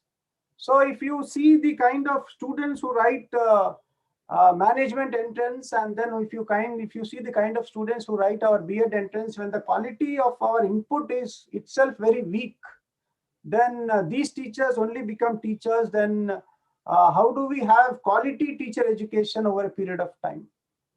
So that is my question, and then we need to seek answers to this, because maybe when I discussed with our students who were appearing for this EdSET exam, they told that this EdSET, as Professor Ganta Ramesh also has said, that EdSET, a B.Ed is a course which gives guarantee for a government job. So if students are people who want a government job, who aspire for a government job alone, do B.Ed, then we need to deal with, we need to strategize this at a very different level, and then we also need to bring quality students in the B.Ed program, not just teachers who aspire for government jobs. So these are my observations, and then on the other side, the policies, and then the programs, and then the other, even the NEP also has focuses on quality education. But the ground reality is this. The ground reality, then as long as we don't address the ground realities, tangibly we will not be able to make much difference. Only by just addressing the issues and concerns will not be able to make any significant contribution to the teacher education. So maybe, as we have UGC, for a government degree college, we have these for salaries, for the purpose of salaries, we follow UGC pay scale. But for teachers working in private schools, they don't have any pay scale format, how much the salaries should be fixed. Like the way we have UGC pay scale, we don't have any pay scale fixed for teachers working in private schools, because most of the teachers who are working in private schools are constitute 90% of our teachers. So as long as we don't address these issues of monetary benefit and monetary gain, so long as that time we will not be able to bring quality students in the teacher education program, and then we will always be debating about bringing quality in teacher education. I think that is my humble suggestion before this house, because in this house we have eminent experts from NCTE also. Maybe they will be in a very much better position to look on these issues and then be able to address. So that is the reason why I have brought these issues before you, sir. Thank you very much. Thank you, Mut sir. You raised very important point that having a institution of national importance in education. And here we have CPRB sir, who is actually gathering the information regarding starting Indian education service. And he is putting forward this demand, why not Indian education service in this country? If it is there, then the entire focus for the national development will be fall in lines with other mainstream education. If I request Professor C.P. Reddy sir to throw some light on this matter for a few minutes. Good evening, friends. Sorry, good afternoon, friends. Of course, the most thought-provocative session is going on in the field of teacher education. Yes, as Murthy raised some interesting questions in the field of teacher education. Why not a benchmark teacher education institution? That's how the RIEs and RCs have been started. I think Murthy is a better person to assess the quality of teacher education in regional college of education or regional institute of education. Totally NCRT was monitoring these institutions and created very good quality teachers to the nation. Of course, a number of teacher education institutions were less, but as far as my knowledge goes, they are very good teacher education institutions. With regard to IITs, IIMs, and AIMS, there are all India organizations of various fields of institutions of excellence are working. Similarly, yes, if the situation demands, similarly, the teacher education institutions also to be established in that par excellence institutions. That is highly welcome. Very good point. And next, as Mr. Shankar raised one, in the field of education, Indian Education Service is also to be encouraged for better administration of the system. Right now, the Indian education system is almost biggest in the world. There are around 30 crores of children studying in the various educational institutions as students, and there are around 2 to 3 crores of teachers working in the various institutions, and almost all are teachers, whether he is working in a school, college, university, or management, or medical college, engineering college, or technical education, anything, but he is a teacher. Almost biggest system and mostly funded system in the education, but there is no proper administrative setup is being created for the education system. On par with IAS and IPS, Indian Revenue Service, and there are certain courses, there are certain recruitments even for railway recruitment, even postal recruitment, forest recruitments are there for Indian All India services through UPSC. But the biggest education system deprived of that kind of administrative system. So I strongly feel that Indian Education Service is to be encouraged maybe in two pools. One is administrative pool, another is academic pool. Because unless we filter the at the selection process itself, we can't expect the quality teachers, quality teacher educators, quality educational administrators we don't get. So now the present system is leftover people are coming into the education system. Leftover from all the fields. Maybe the first person is going to medical field, next person is going to engineering field, the next person is going to law field, and next person, and almost all the fields are absorbed. Leftover persons are coming into the education field, which is totally to be made in reverse manner. Then only the education system will be effectuated. So that is my humble submission to the group. And if the teacher development is ignored, nation's development is ignored, I think national policy on education is very serious on preparing the better teachers, even best teachers for the classrooms. So let us encourage this kind of policy making, and let us create some very good administrative system.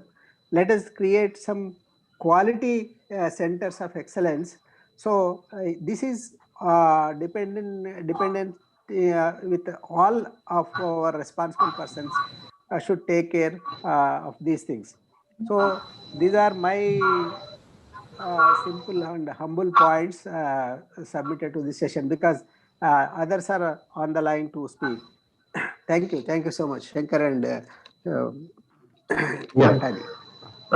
Sir, thank you very much, sir.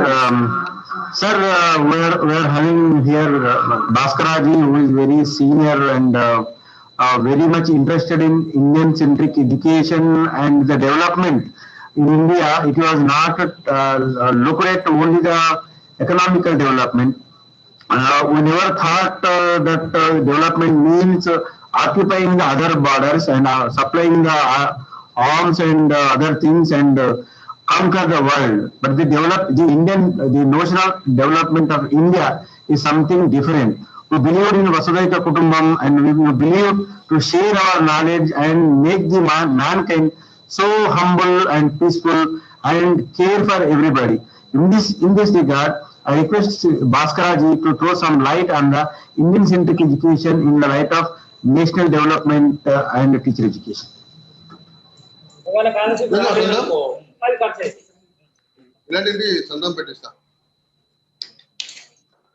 Thank you. Am I audible now? Yes. Yes, sir, please. Am I audible? Yes, sir. Sir, you are audible, sir. You are audible, sir. You are audible. Right.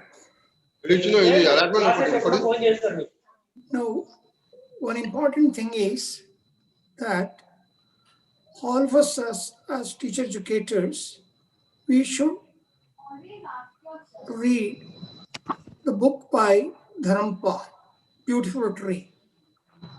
The book by Dharampal, Beautiful Tree, is a very good book connected with Indian education system in our country during 19th century.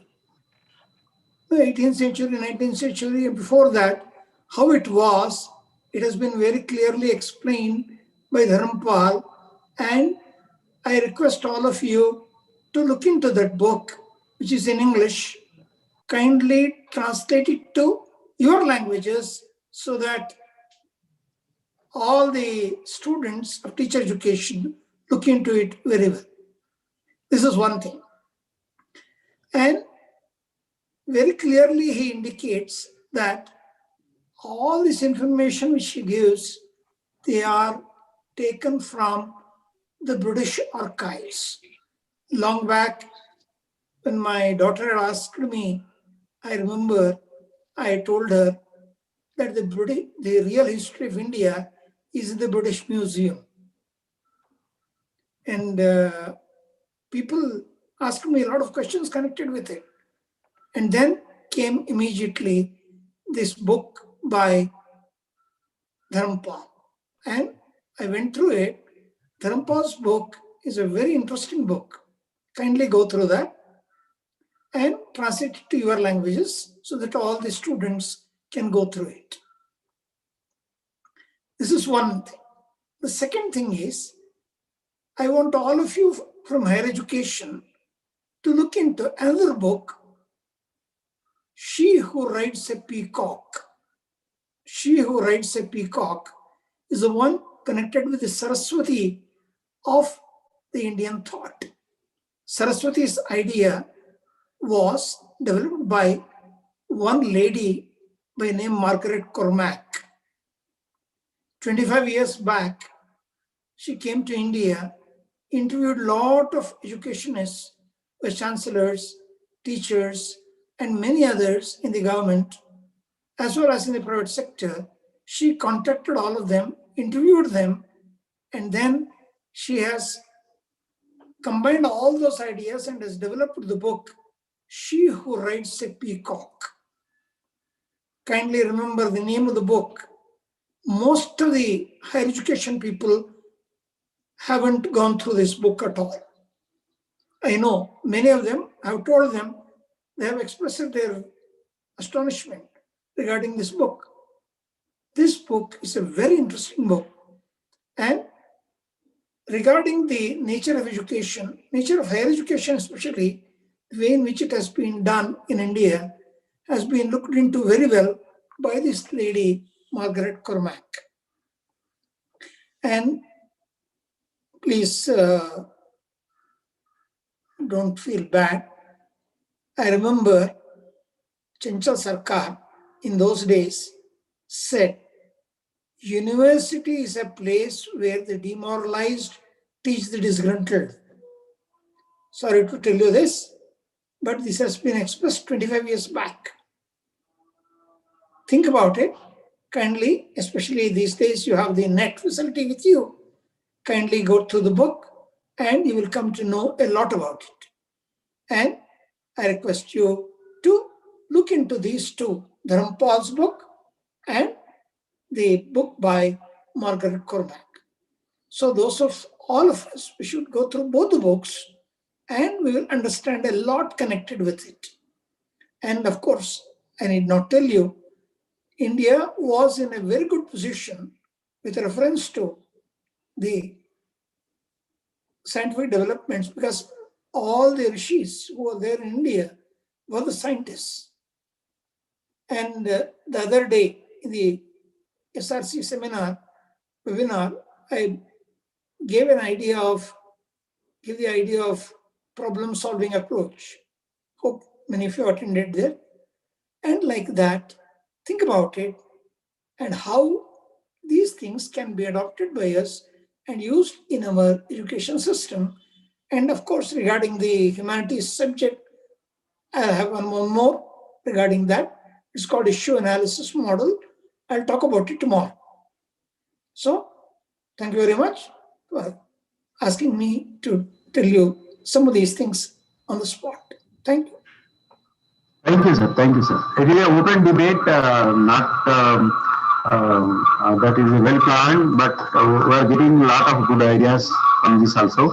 Now I request J.D. Singh sir, who is a very senior person and principal Tagore College of Education. Actually, since the inception of the NCTE, he is attending all the NCTE meetings, and I hope J.D. Singh sir is there. He is in the participants list. Professor J.D. Singh, if are you there, sir?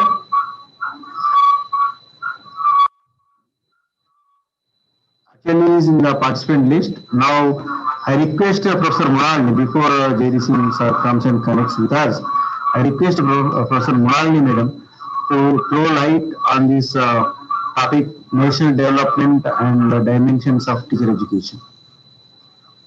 So, I welcome you, madam. yeah. Thank you, Shankar, and other coordinators and the organizers. But I should really say sorry because I missed out the inaugural session because of some other exigency. So I don't have the track of what is happening from morning.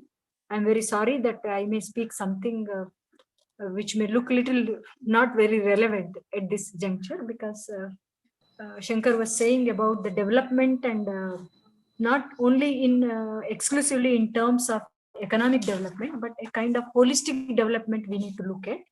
And many other speakers also have suggested to go for Indian services and have that quality level and service recruitment and other things. But that is not in our hand. It is the policy which has to really make such differences. But in the given context of what we are, and in the context of the national education policy related to teacher education, we have seen that we were definitely have an edge of being in the higher education sector right away with the multidisciplinary structure. In view of that, again, we were given some big chunk of space in the higher education.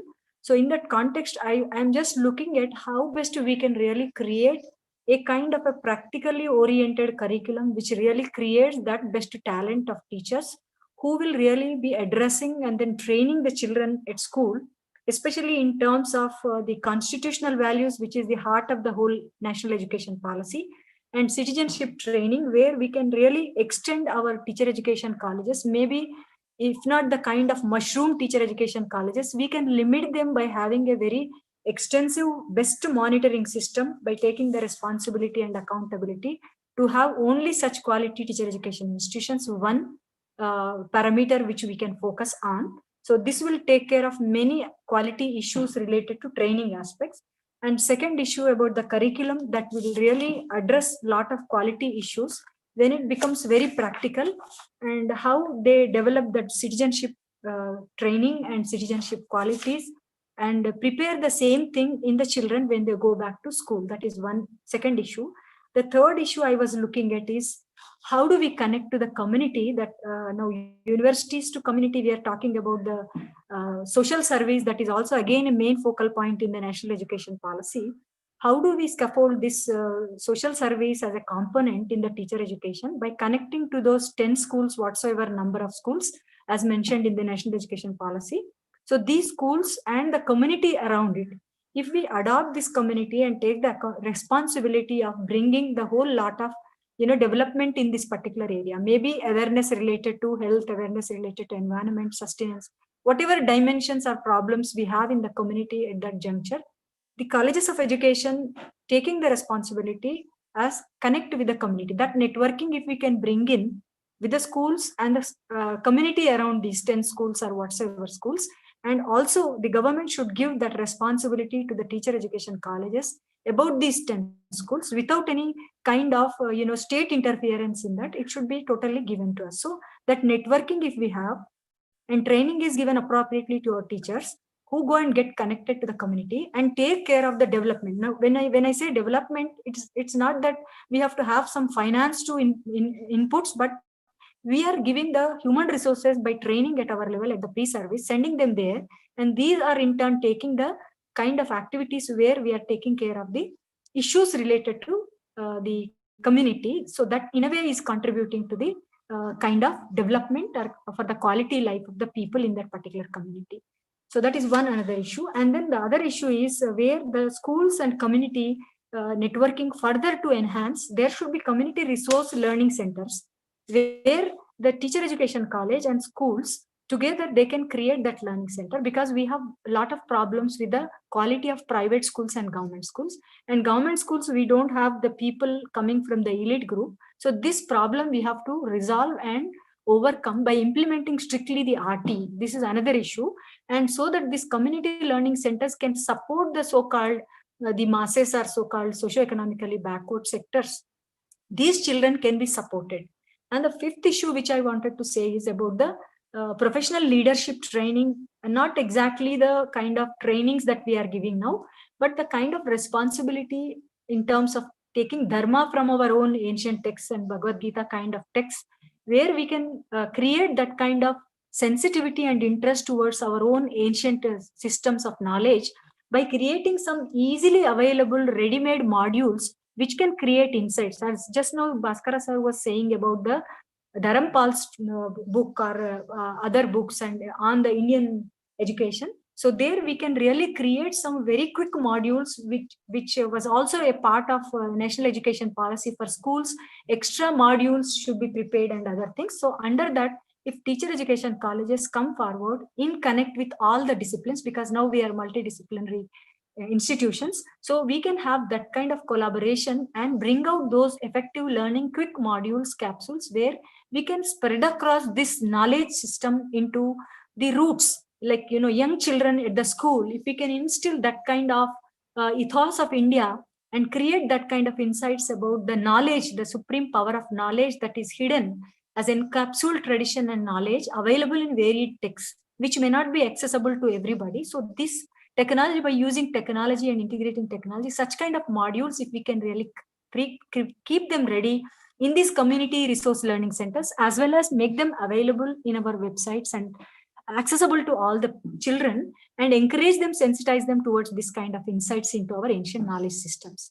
And at the same time, the other issue is about the research, multidisciplinary kind of connect with the different disciplines and start a serious research about explicating that knowledge and how best we can really conduct the research in this particular area and create that kind of insights into our future generation by giving this kind of training. So these are some of the things which are going on. So basically we need to have that strong monitoring and accountability part on the part of the teachers and teacher education institutions, and bringing out that indigenous knowledge in terms of training, teaching, sensitization and research. So these are all dimensions we can work in.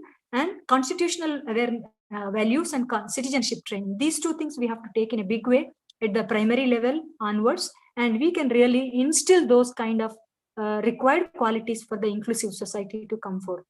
And so even we can address those preamble of our constitution of equality and other issues. And these are some of the assorted ideas I was trying to really come out. And our responsibility and moral obligation is to create without fail that professional teacher with all the required competencies and things which can only answer through our curriculum which we are going to design now. So that is our challenge, where these all components we have to keep as active parts in our curriculum.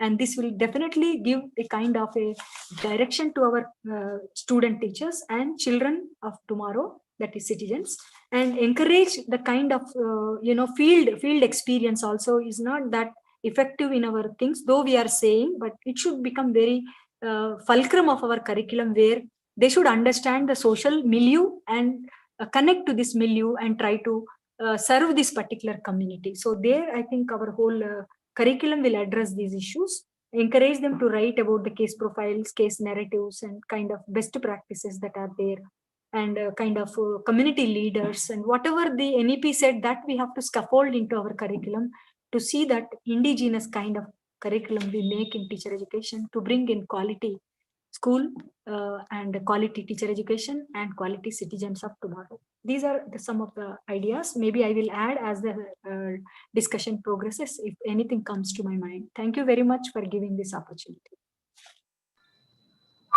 Thank you, madam. Sir, J.D. Singh sir, you can add to this discussion. Okay. Now, anybody from the participants, they can talk on 2 or 3 minutes, or the faculty members of the Department of Education also add to this discussion. I request you to unmute yourself and don't take much time.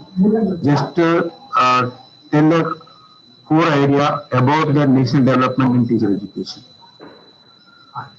Okay.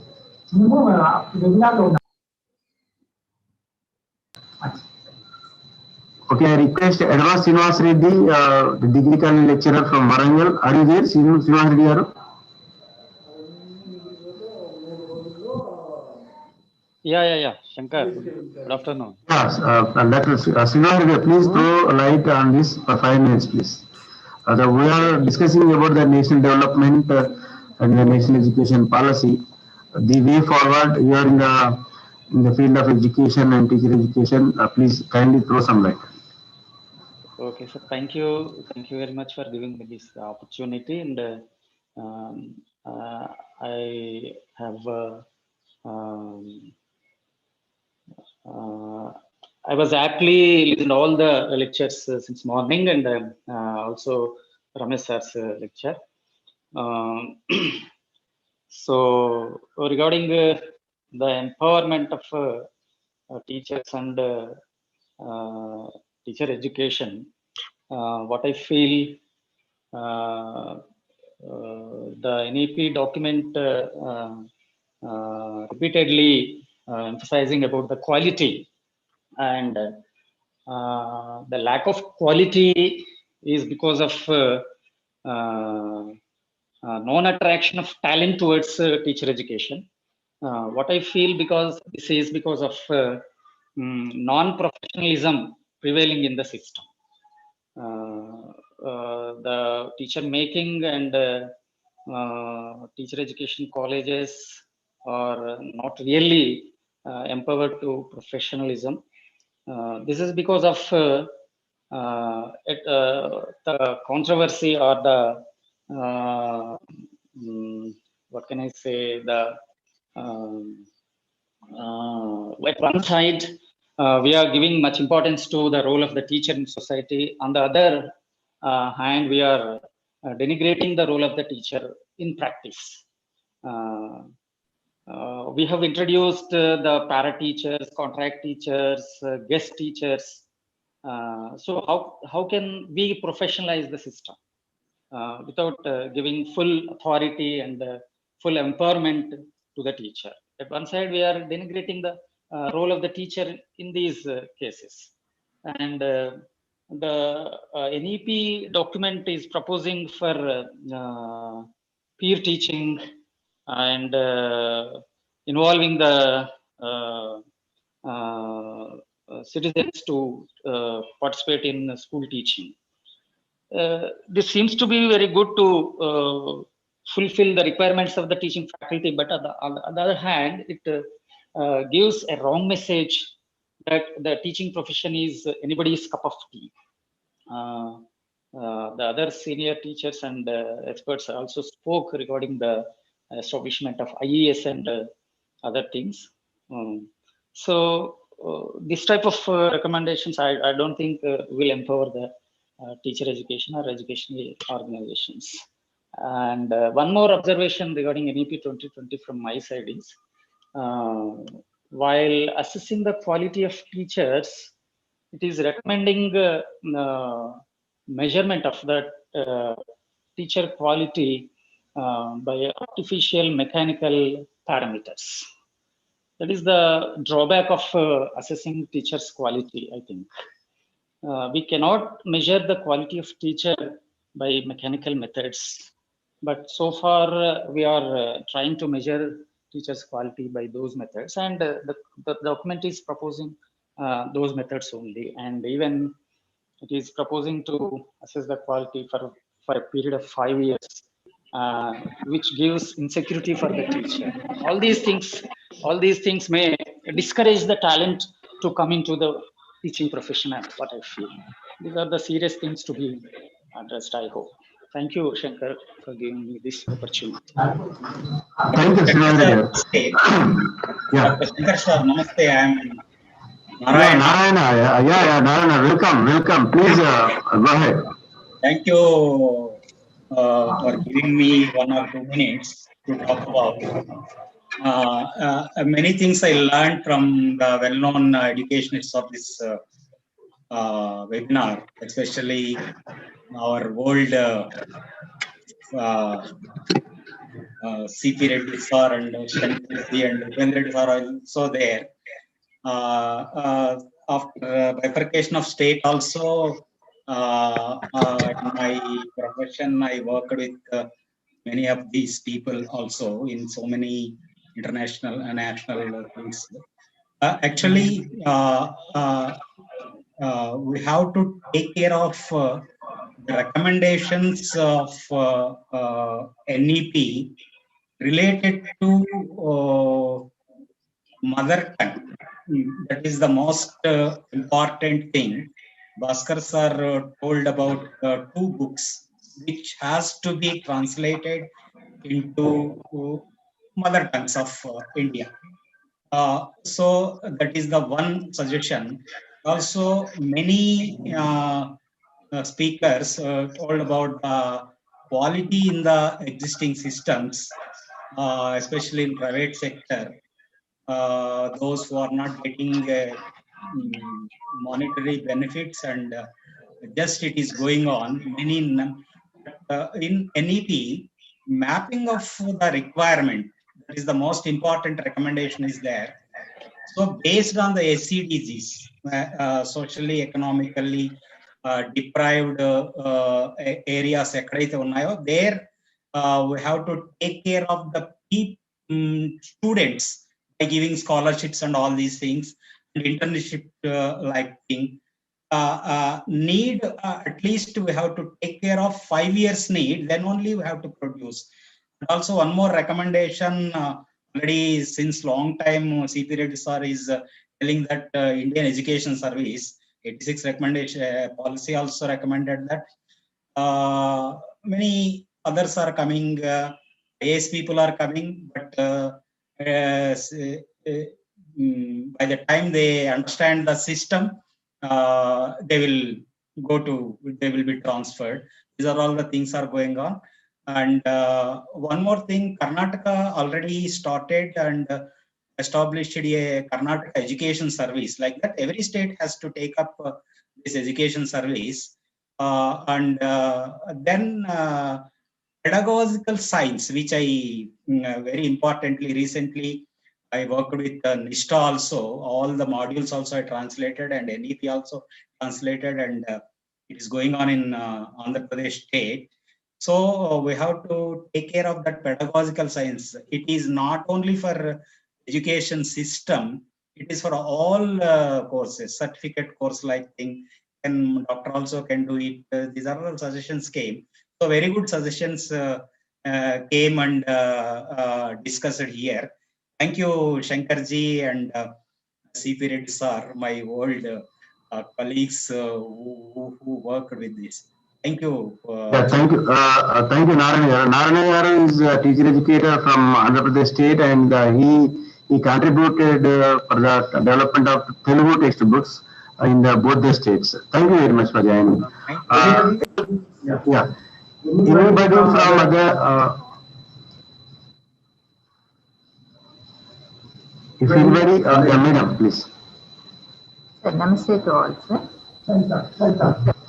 This is Lalita from Department of Education. Sir, I am stuck with the same area of Professor Ghanda sir was discussing about isolation between departments. So what I feel from many years, I think decades, we are facing the same problem of transacting the theory into practice. So most of the time, majority of the failure that happens is when we enter into the schools, and where there is lack of interaction, proper coordination and interaction between the school education and teacher education. So, sir, this is where I think we need to put a lot of efforts to develop the mechanisms at the systemic level and at the practicing level. We need to have a lot of reformistic mechanisms to establish these reconnections. I think there are some successful states too in southern and northern India where they have very good coordination between the school education department and the teacher education institutions, and also the national apex bodies, state apex bodies.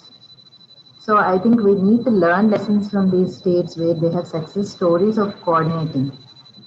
And this reconnectivity is a must for us. And as practitioners of teacher education, we find this inefficiency of breaking this isolation at various levels. So I think this is where we, my submission here is to, we have to relook back and really develop the mechanisms to establish reconnectivity between these departments. Thank you. Thank you, madam. Anybody can unmute yourself and focus on, as the discussion is going on the national development and teacher education, focus on the point of today. And you can tell about your ideas, how to go with the policy. And many people are struggling to, they have right perspective and ideas, great ideas, but they fail to translate into the policy matter. This is the challenge now the national education policy is facing. People are talking about a lot of philosophy and a lot of ideas, but when they given a chance to how to translate into the field practice and how to design a program or the policy, now they don't have any answer. So that's how the Ramesh Pokhriyal also requested on the Twitter handle that again you give the suggestions within the NEP 2020 and beyond the NEP 2020 also they are accepting it and they are ready to redesign, the restructure and really put into the education system. Now I am requesting almost though it is getting late, people are, there are 160 participants in this webinar, very huge response. I am expecting that expecting at least 50 more ideas from this participation. Because of our pedagogy and practices, we are habituated to listen to somebody. Somebody should say, and we have to listen, and we have to accept that knowledge. And no, not like that. You have to question, you have to interact, you have to debate. This is what the nation development, this is what national education policy means. So now I request, I keep quiet for 1 minute. If nobody is coming up, then I will speak on this thing. I request, many people are there, our scholars are there, and many people from all over the country are there. Please guide us, and we will send all the great ideas which you people are giving to the NCT, SRC, through the Department of Education, so to reshape this teacher education system.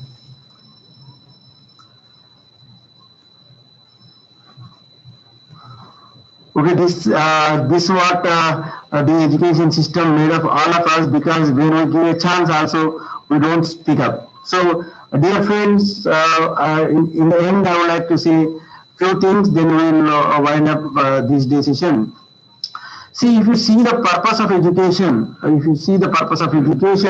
it is having three major components. One is developing foundational capabilities of the learner. That means reading, writing, and arithmetic. Now, and the second one is higher order cognitive abilities like critical thinking, problem solving, all these things. There is the second one, the higher order cognitive development skills. The third one is social, emotional, and development of right attitudes. These things. This means it is very well articulated purpose, and they try to bring some freedom from the colonized mind, because the Macaulay purpose of education was the preparing the class. And we continued this one. And the notion of the development also seen in the Western model, Western perspective. For the Western model, development means it is the only economic development. It is only taking the material comforts, but not sharing, not having the strong value system. They don't. They will. Cultivate the unified culture and encourages the urbanization. But our system is the sustainable village, diversified culture, so many traditions, customs, food practices, different regions, different languages. We are seeing the unity in the diversity. And the national development with respect to the national education policy doesn't mean that only the economic development. Though it is having some benchmark that we have to reach the 10 billion economy, and we should stand along with the United Nations and China in the forthcoming years by up to 2030. Why? Because people may think that it is a very ambitious goal, but it is not ambitious, my dear friends. Why? Because we are the largest population, and we are the potential consumers of the different services created by this Western world. I am saying again, we are the powerful consumers. They were using the services of the other countries generated and given to us, but not just we are using their services and giving every paisa of our earning to them. Take the internet, take the WhatsApp, take the Facebook, take the Twitter, Amazon, Microsoft, all these the multinational companies now just living because we are the Indians are the powerful customers to them. The national education policy says that just because of national resources only, you cannot evolve as a superpower in the world.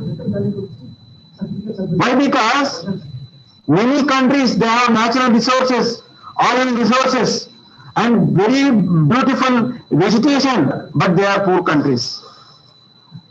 That means, based on the natural resources only, we cannot evolve into a $10 billion economy. Yes, we have to innovate several things. We have to innovate for ourselves first. We have to think of the needs and the requirements of our people. See, design some applications, design some technology which suits for the Indian people.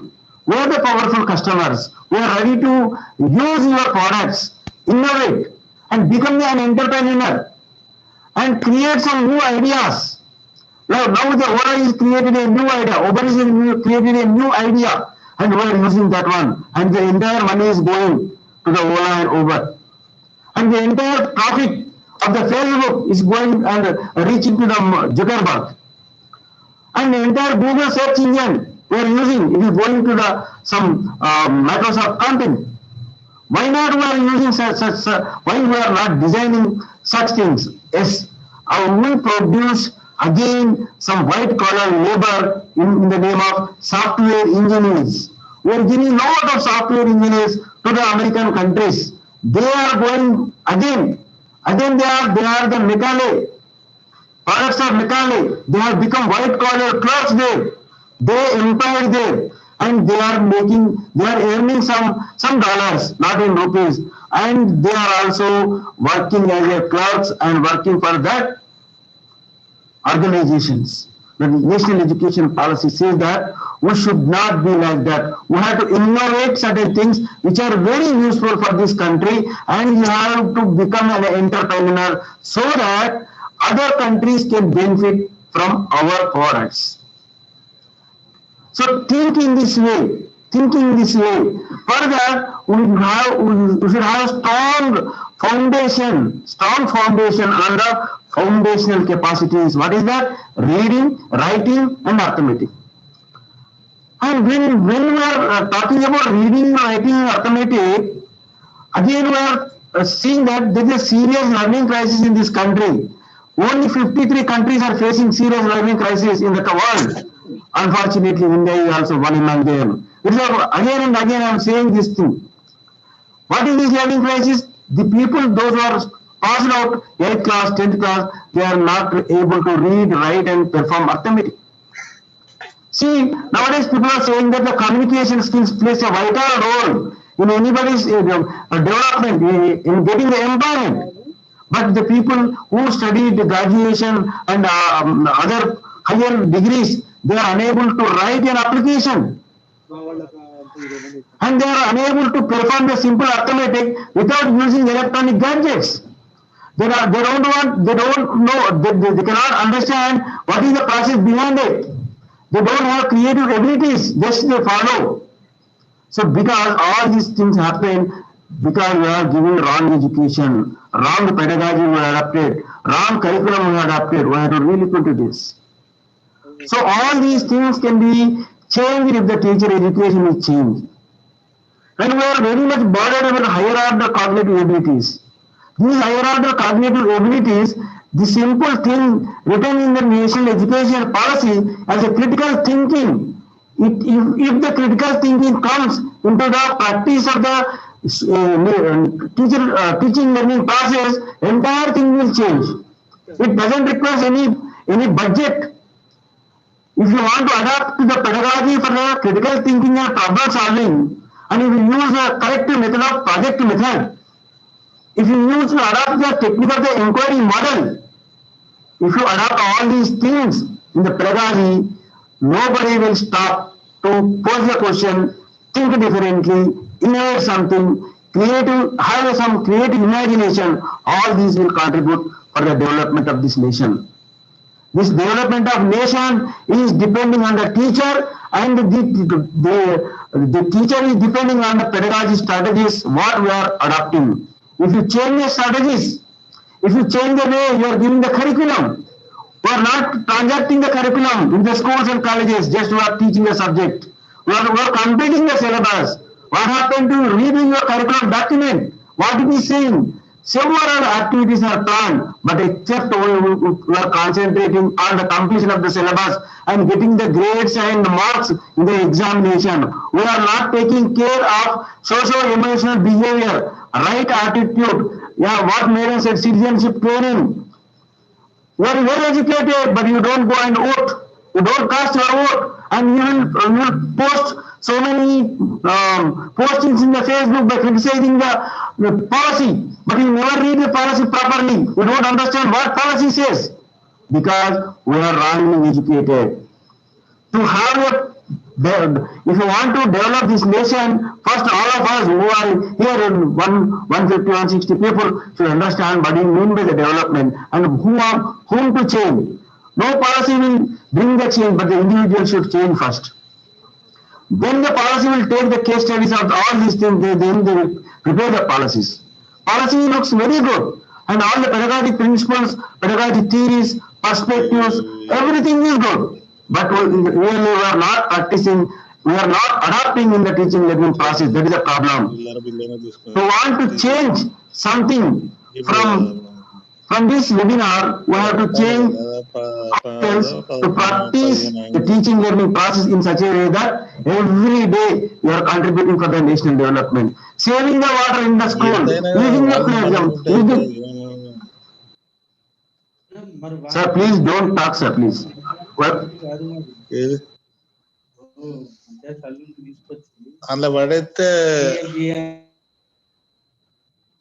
yeah, sorry. See, simple things, simple initiation will contribute towards national development. So, my dear friends, when the family structure dismantled by the globalization and urbanization, now people are looking at the Indian family system. They want to learn from the Indian family system. The economy is built because of the family. Family is the major source to have a great economy. Once Gurumurthy told that America nationalized the government and privatized the family.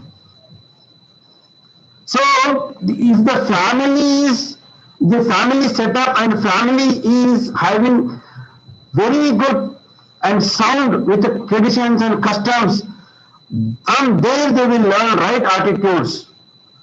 So now the family institution is attacked by these globalization practices. Our value system is attacked by the globalization practices. All these things, Facebook, Amazon, Twitter, all these fellows are changing our food habits. Swiggy, Zomato, what nonsense is going on? So we are missing our kitchen from our livelihood. I mean, we are missing our dining table and kitchen from our family.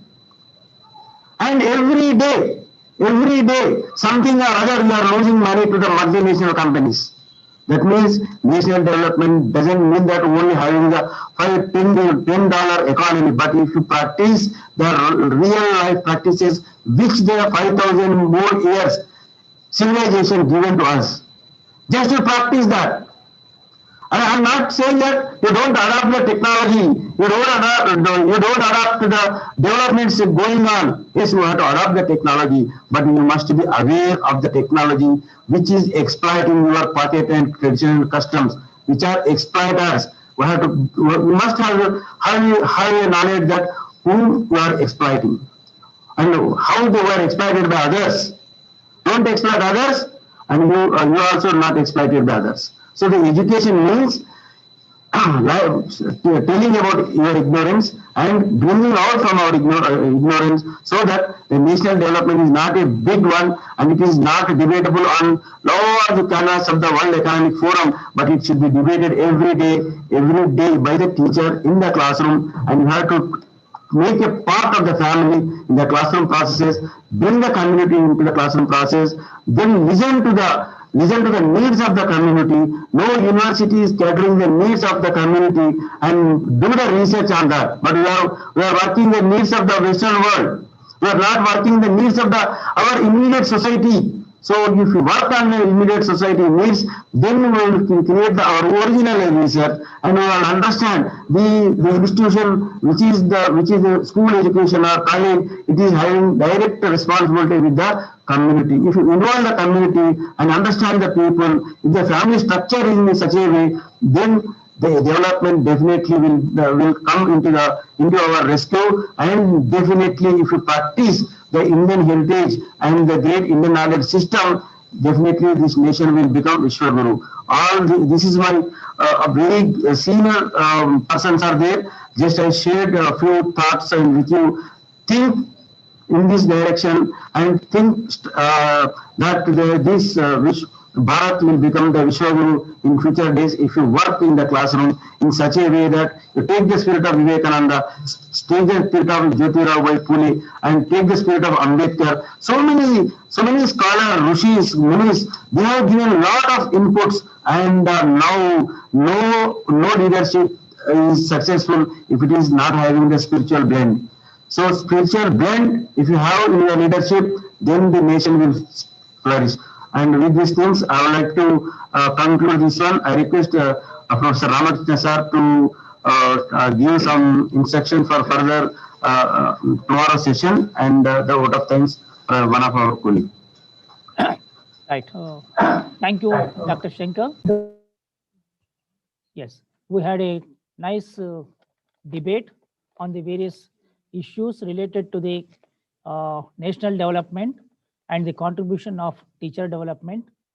And our Shankar has become very emotional and has presented it very well to the August audience. And now I just read out the tomorrow's schedule. Like in the morning at 10 a.m., we have Professor Vanaja. She is a professor from School of Education, Manu, Maulana Azad National Urdu University, Gachibowli, Hyderabad. And tomorrow's entire theme is about the reimagination of teacher education.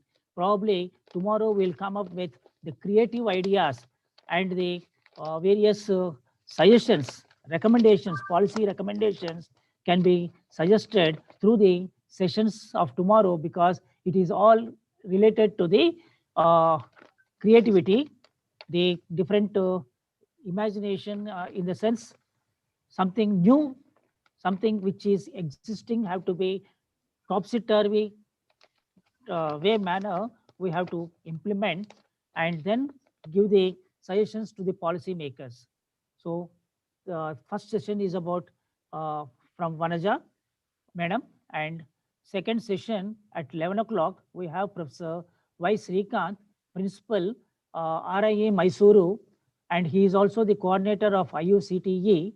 He would speak on the competencies, student competencies, and how it is related to the teacher education, and on the whole, how teacher education can be revamped. And then our sir, Professor S. Bhaskara sir, who is live now. He is the NCTE member and a retired principal from the Bengaluru IISc, and he would speak enlighten us on how we can see the changes in the teacher education be implemented. And with these three sessions, we'll conclude the tomorrow's session. And now I feel that it is high time now. We are reaching 1:50, and I request my colleague, Dr. J. Lalita, to propose formal vote of thanks for this session. Over to you, Lalita.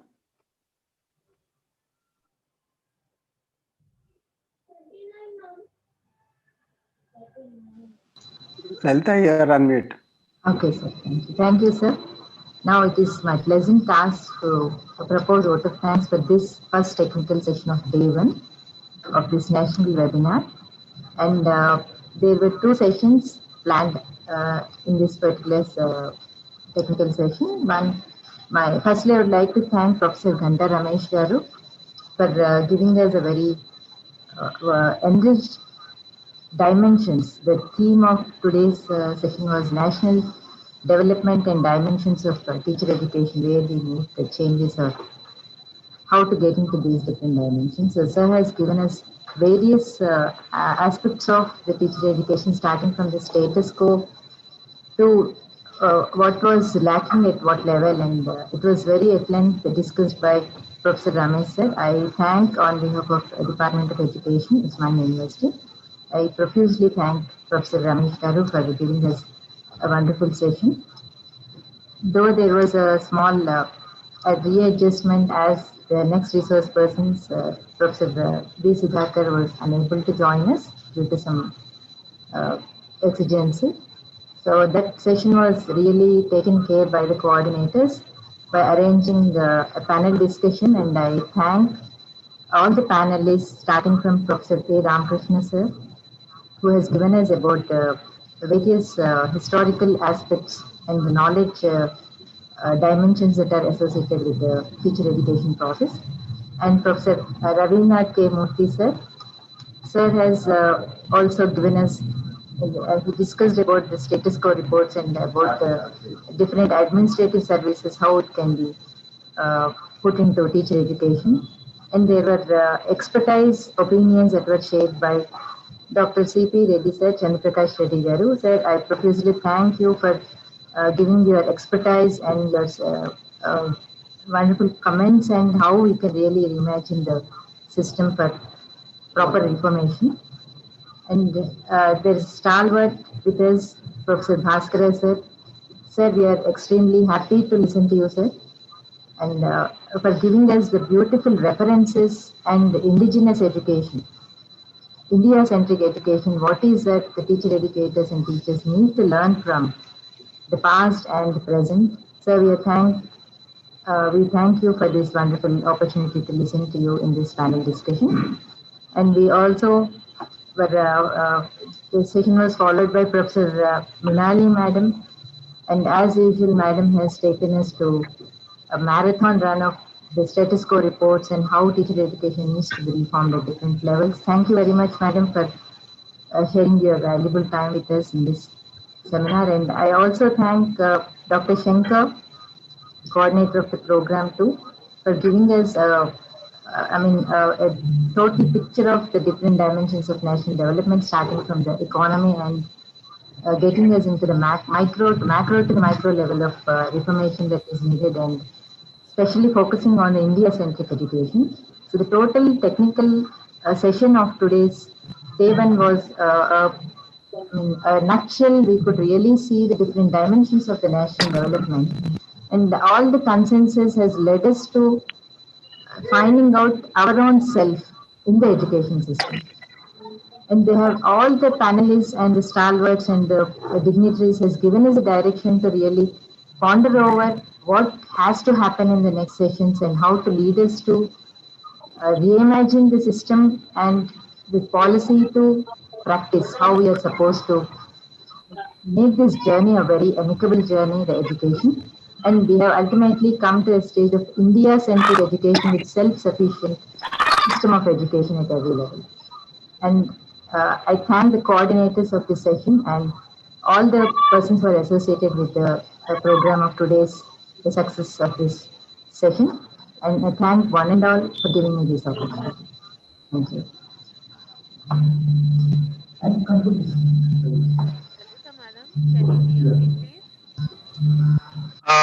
Thank you, friends, and thank you all, and all the elders, those who are with me, with us. I say this is a day, and I am signing off, and we are waiting for tomorrow's session. Thank you, one and all. Thank you, sir.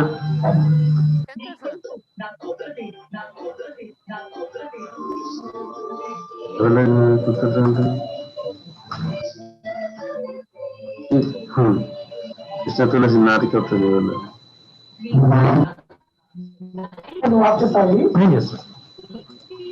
పోతలేడు ఇంకా అబ్బా హరే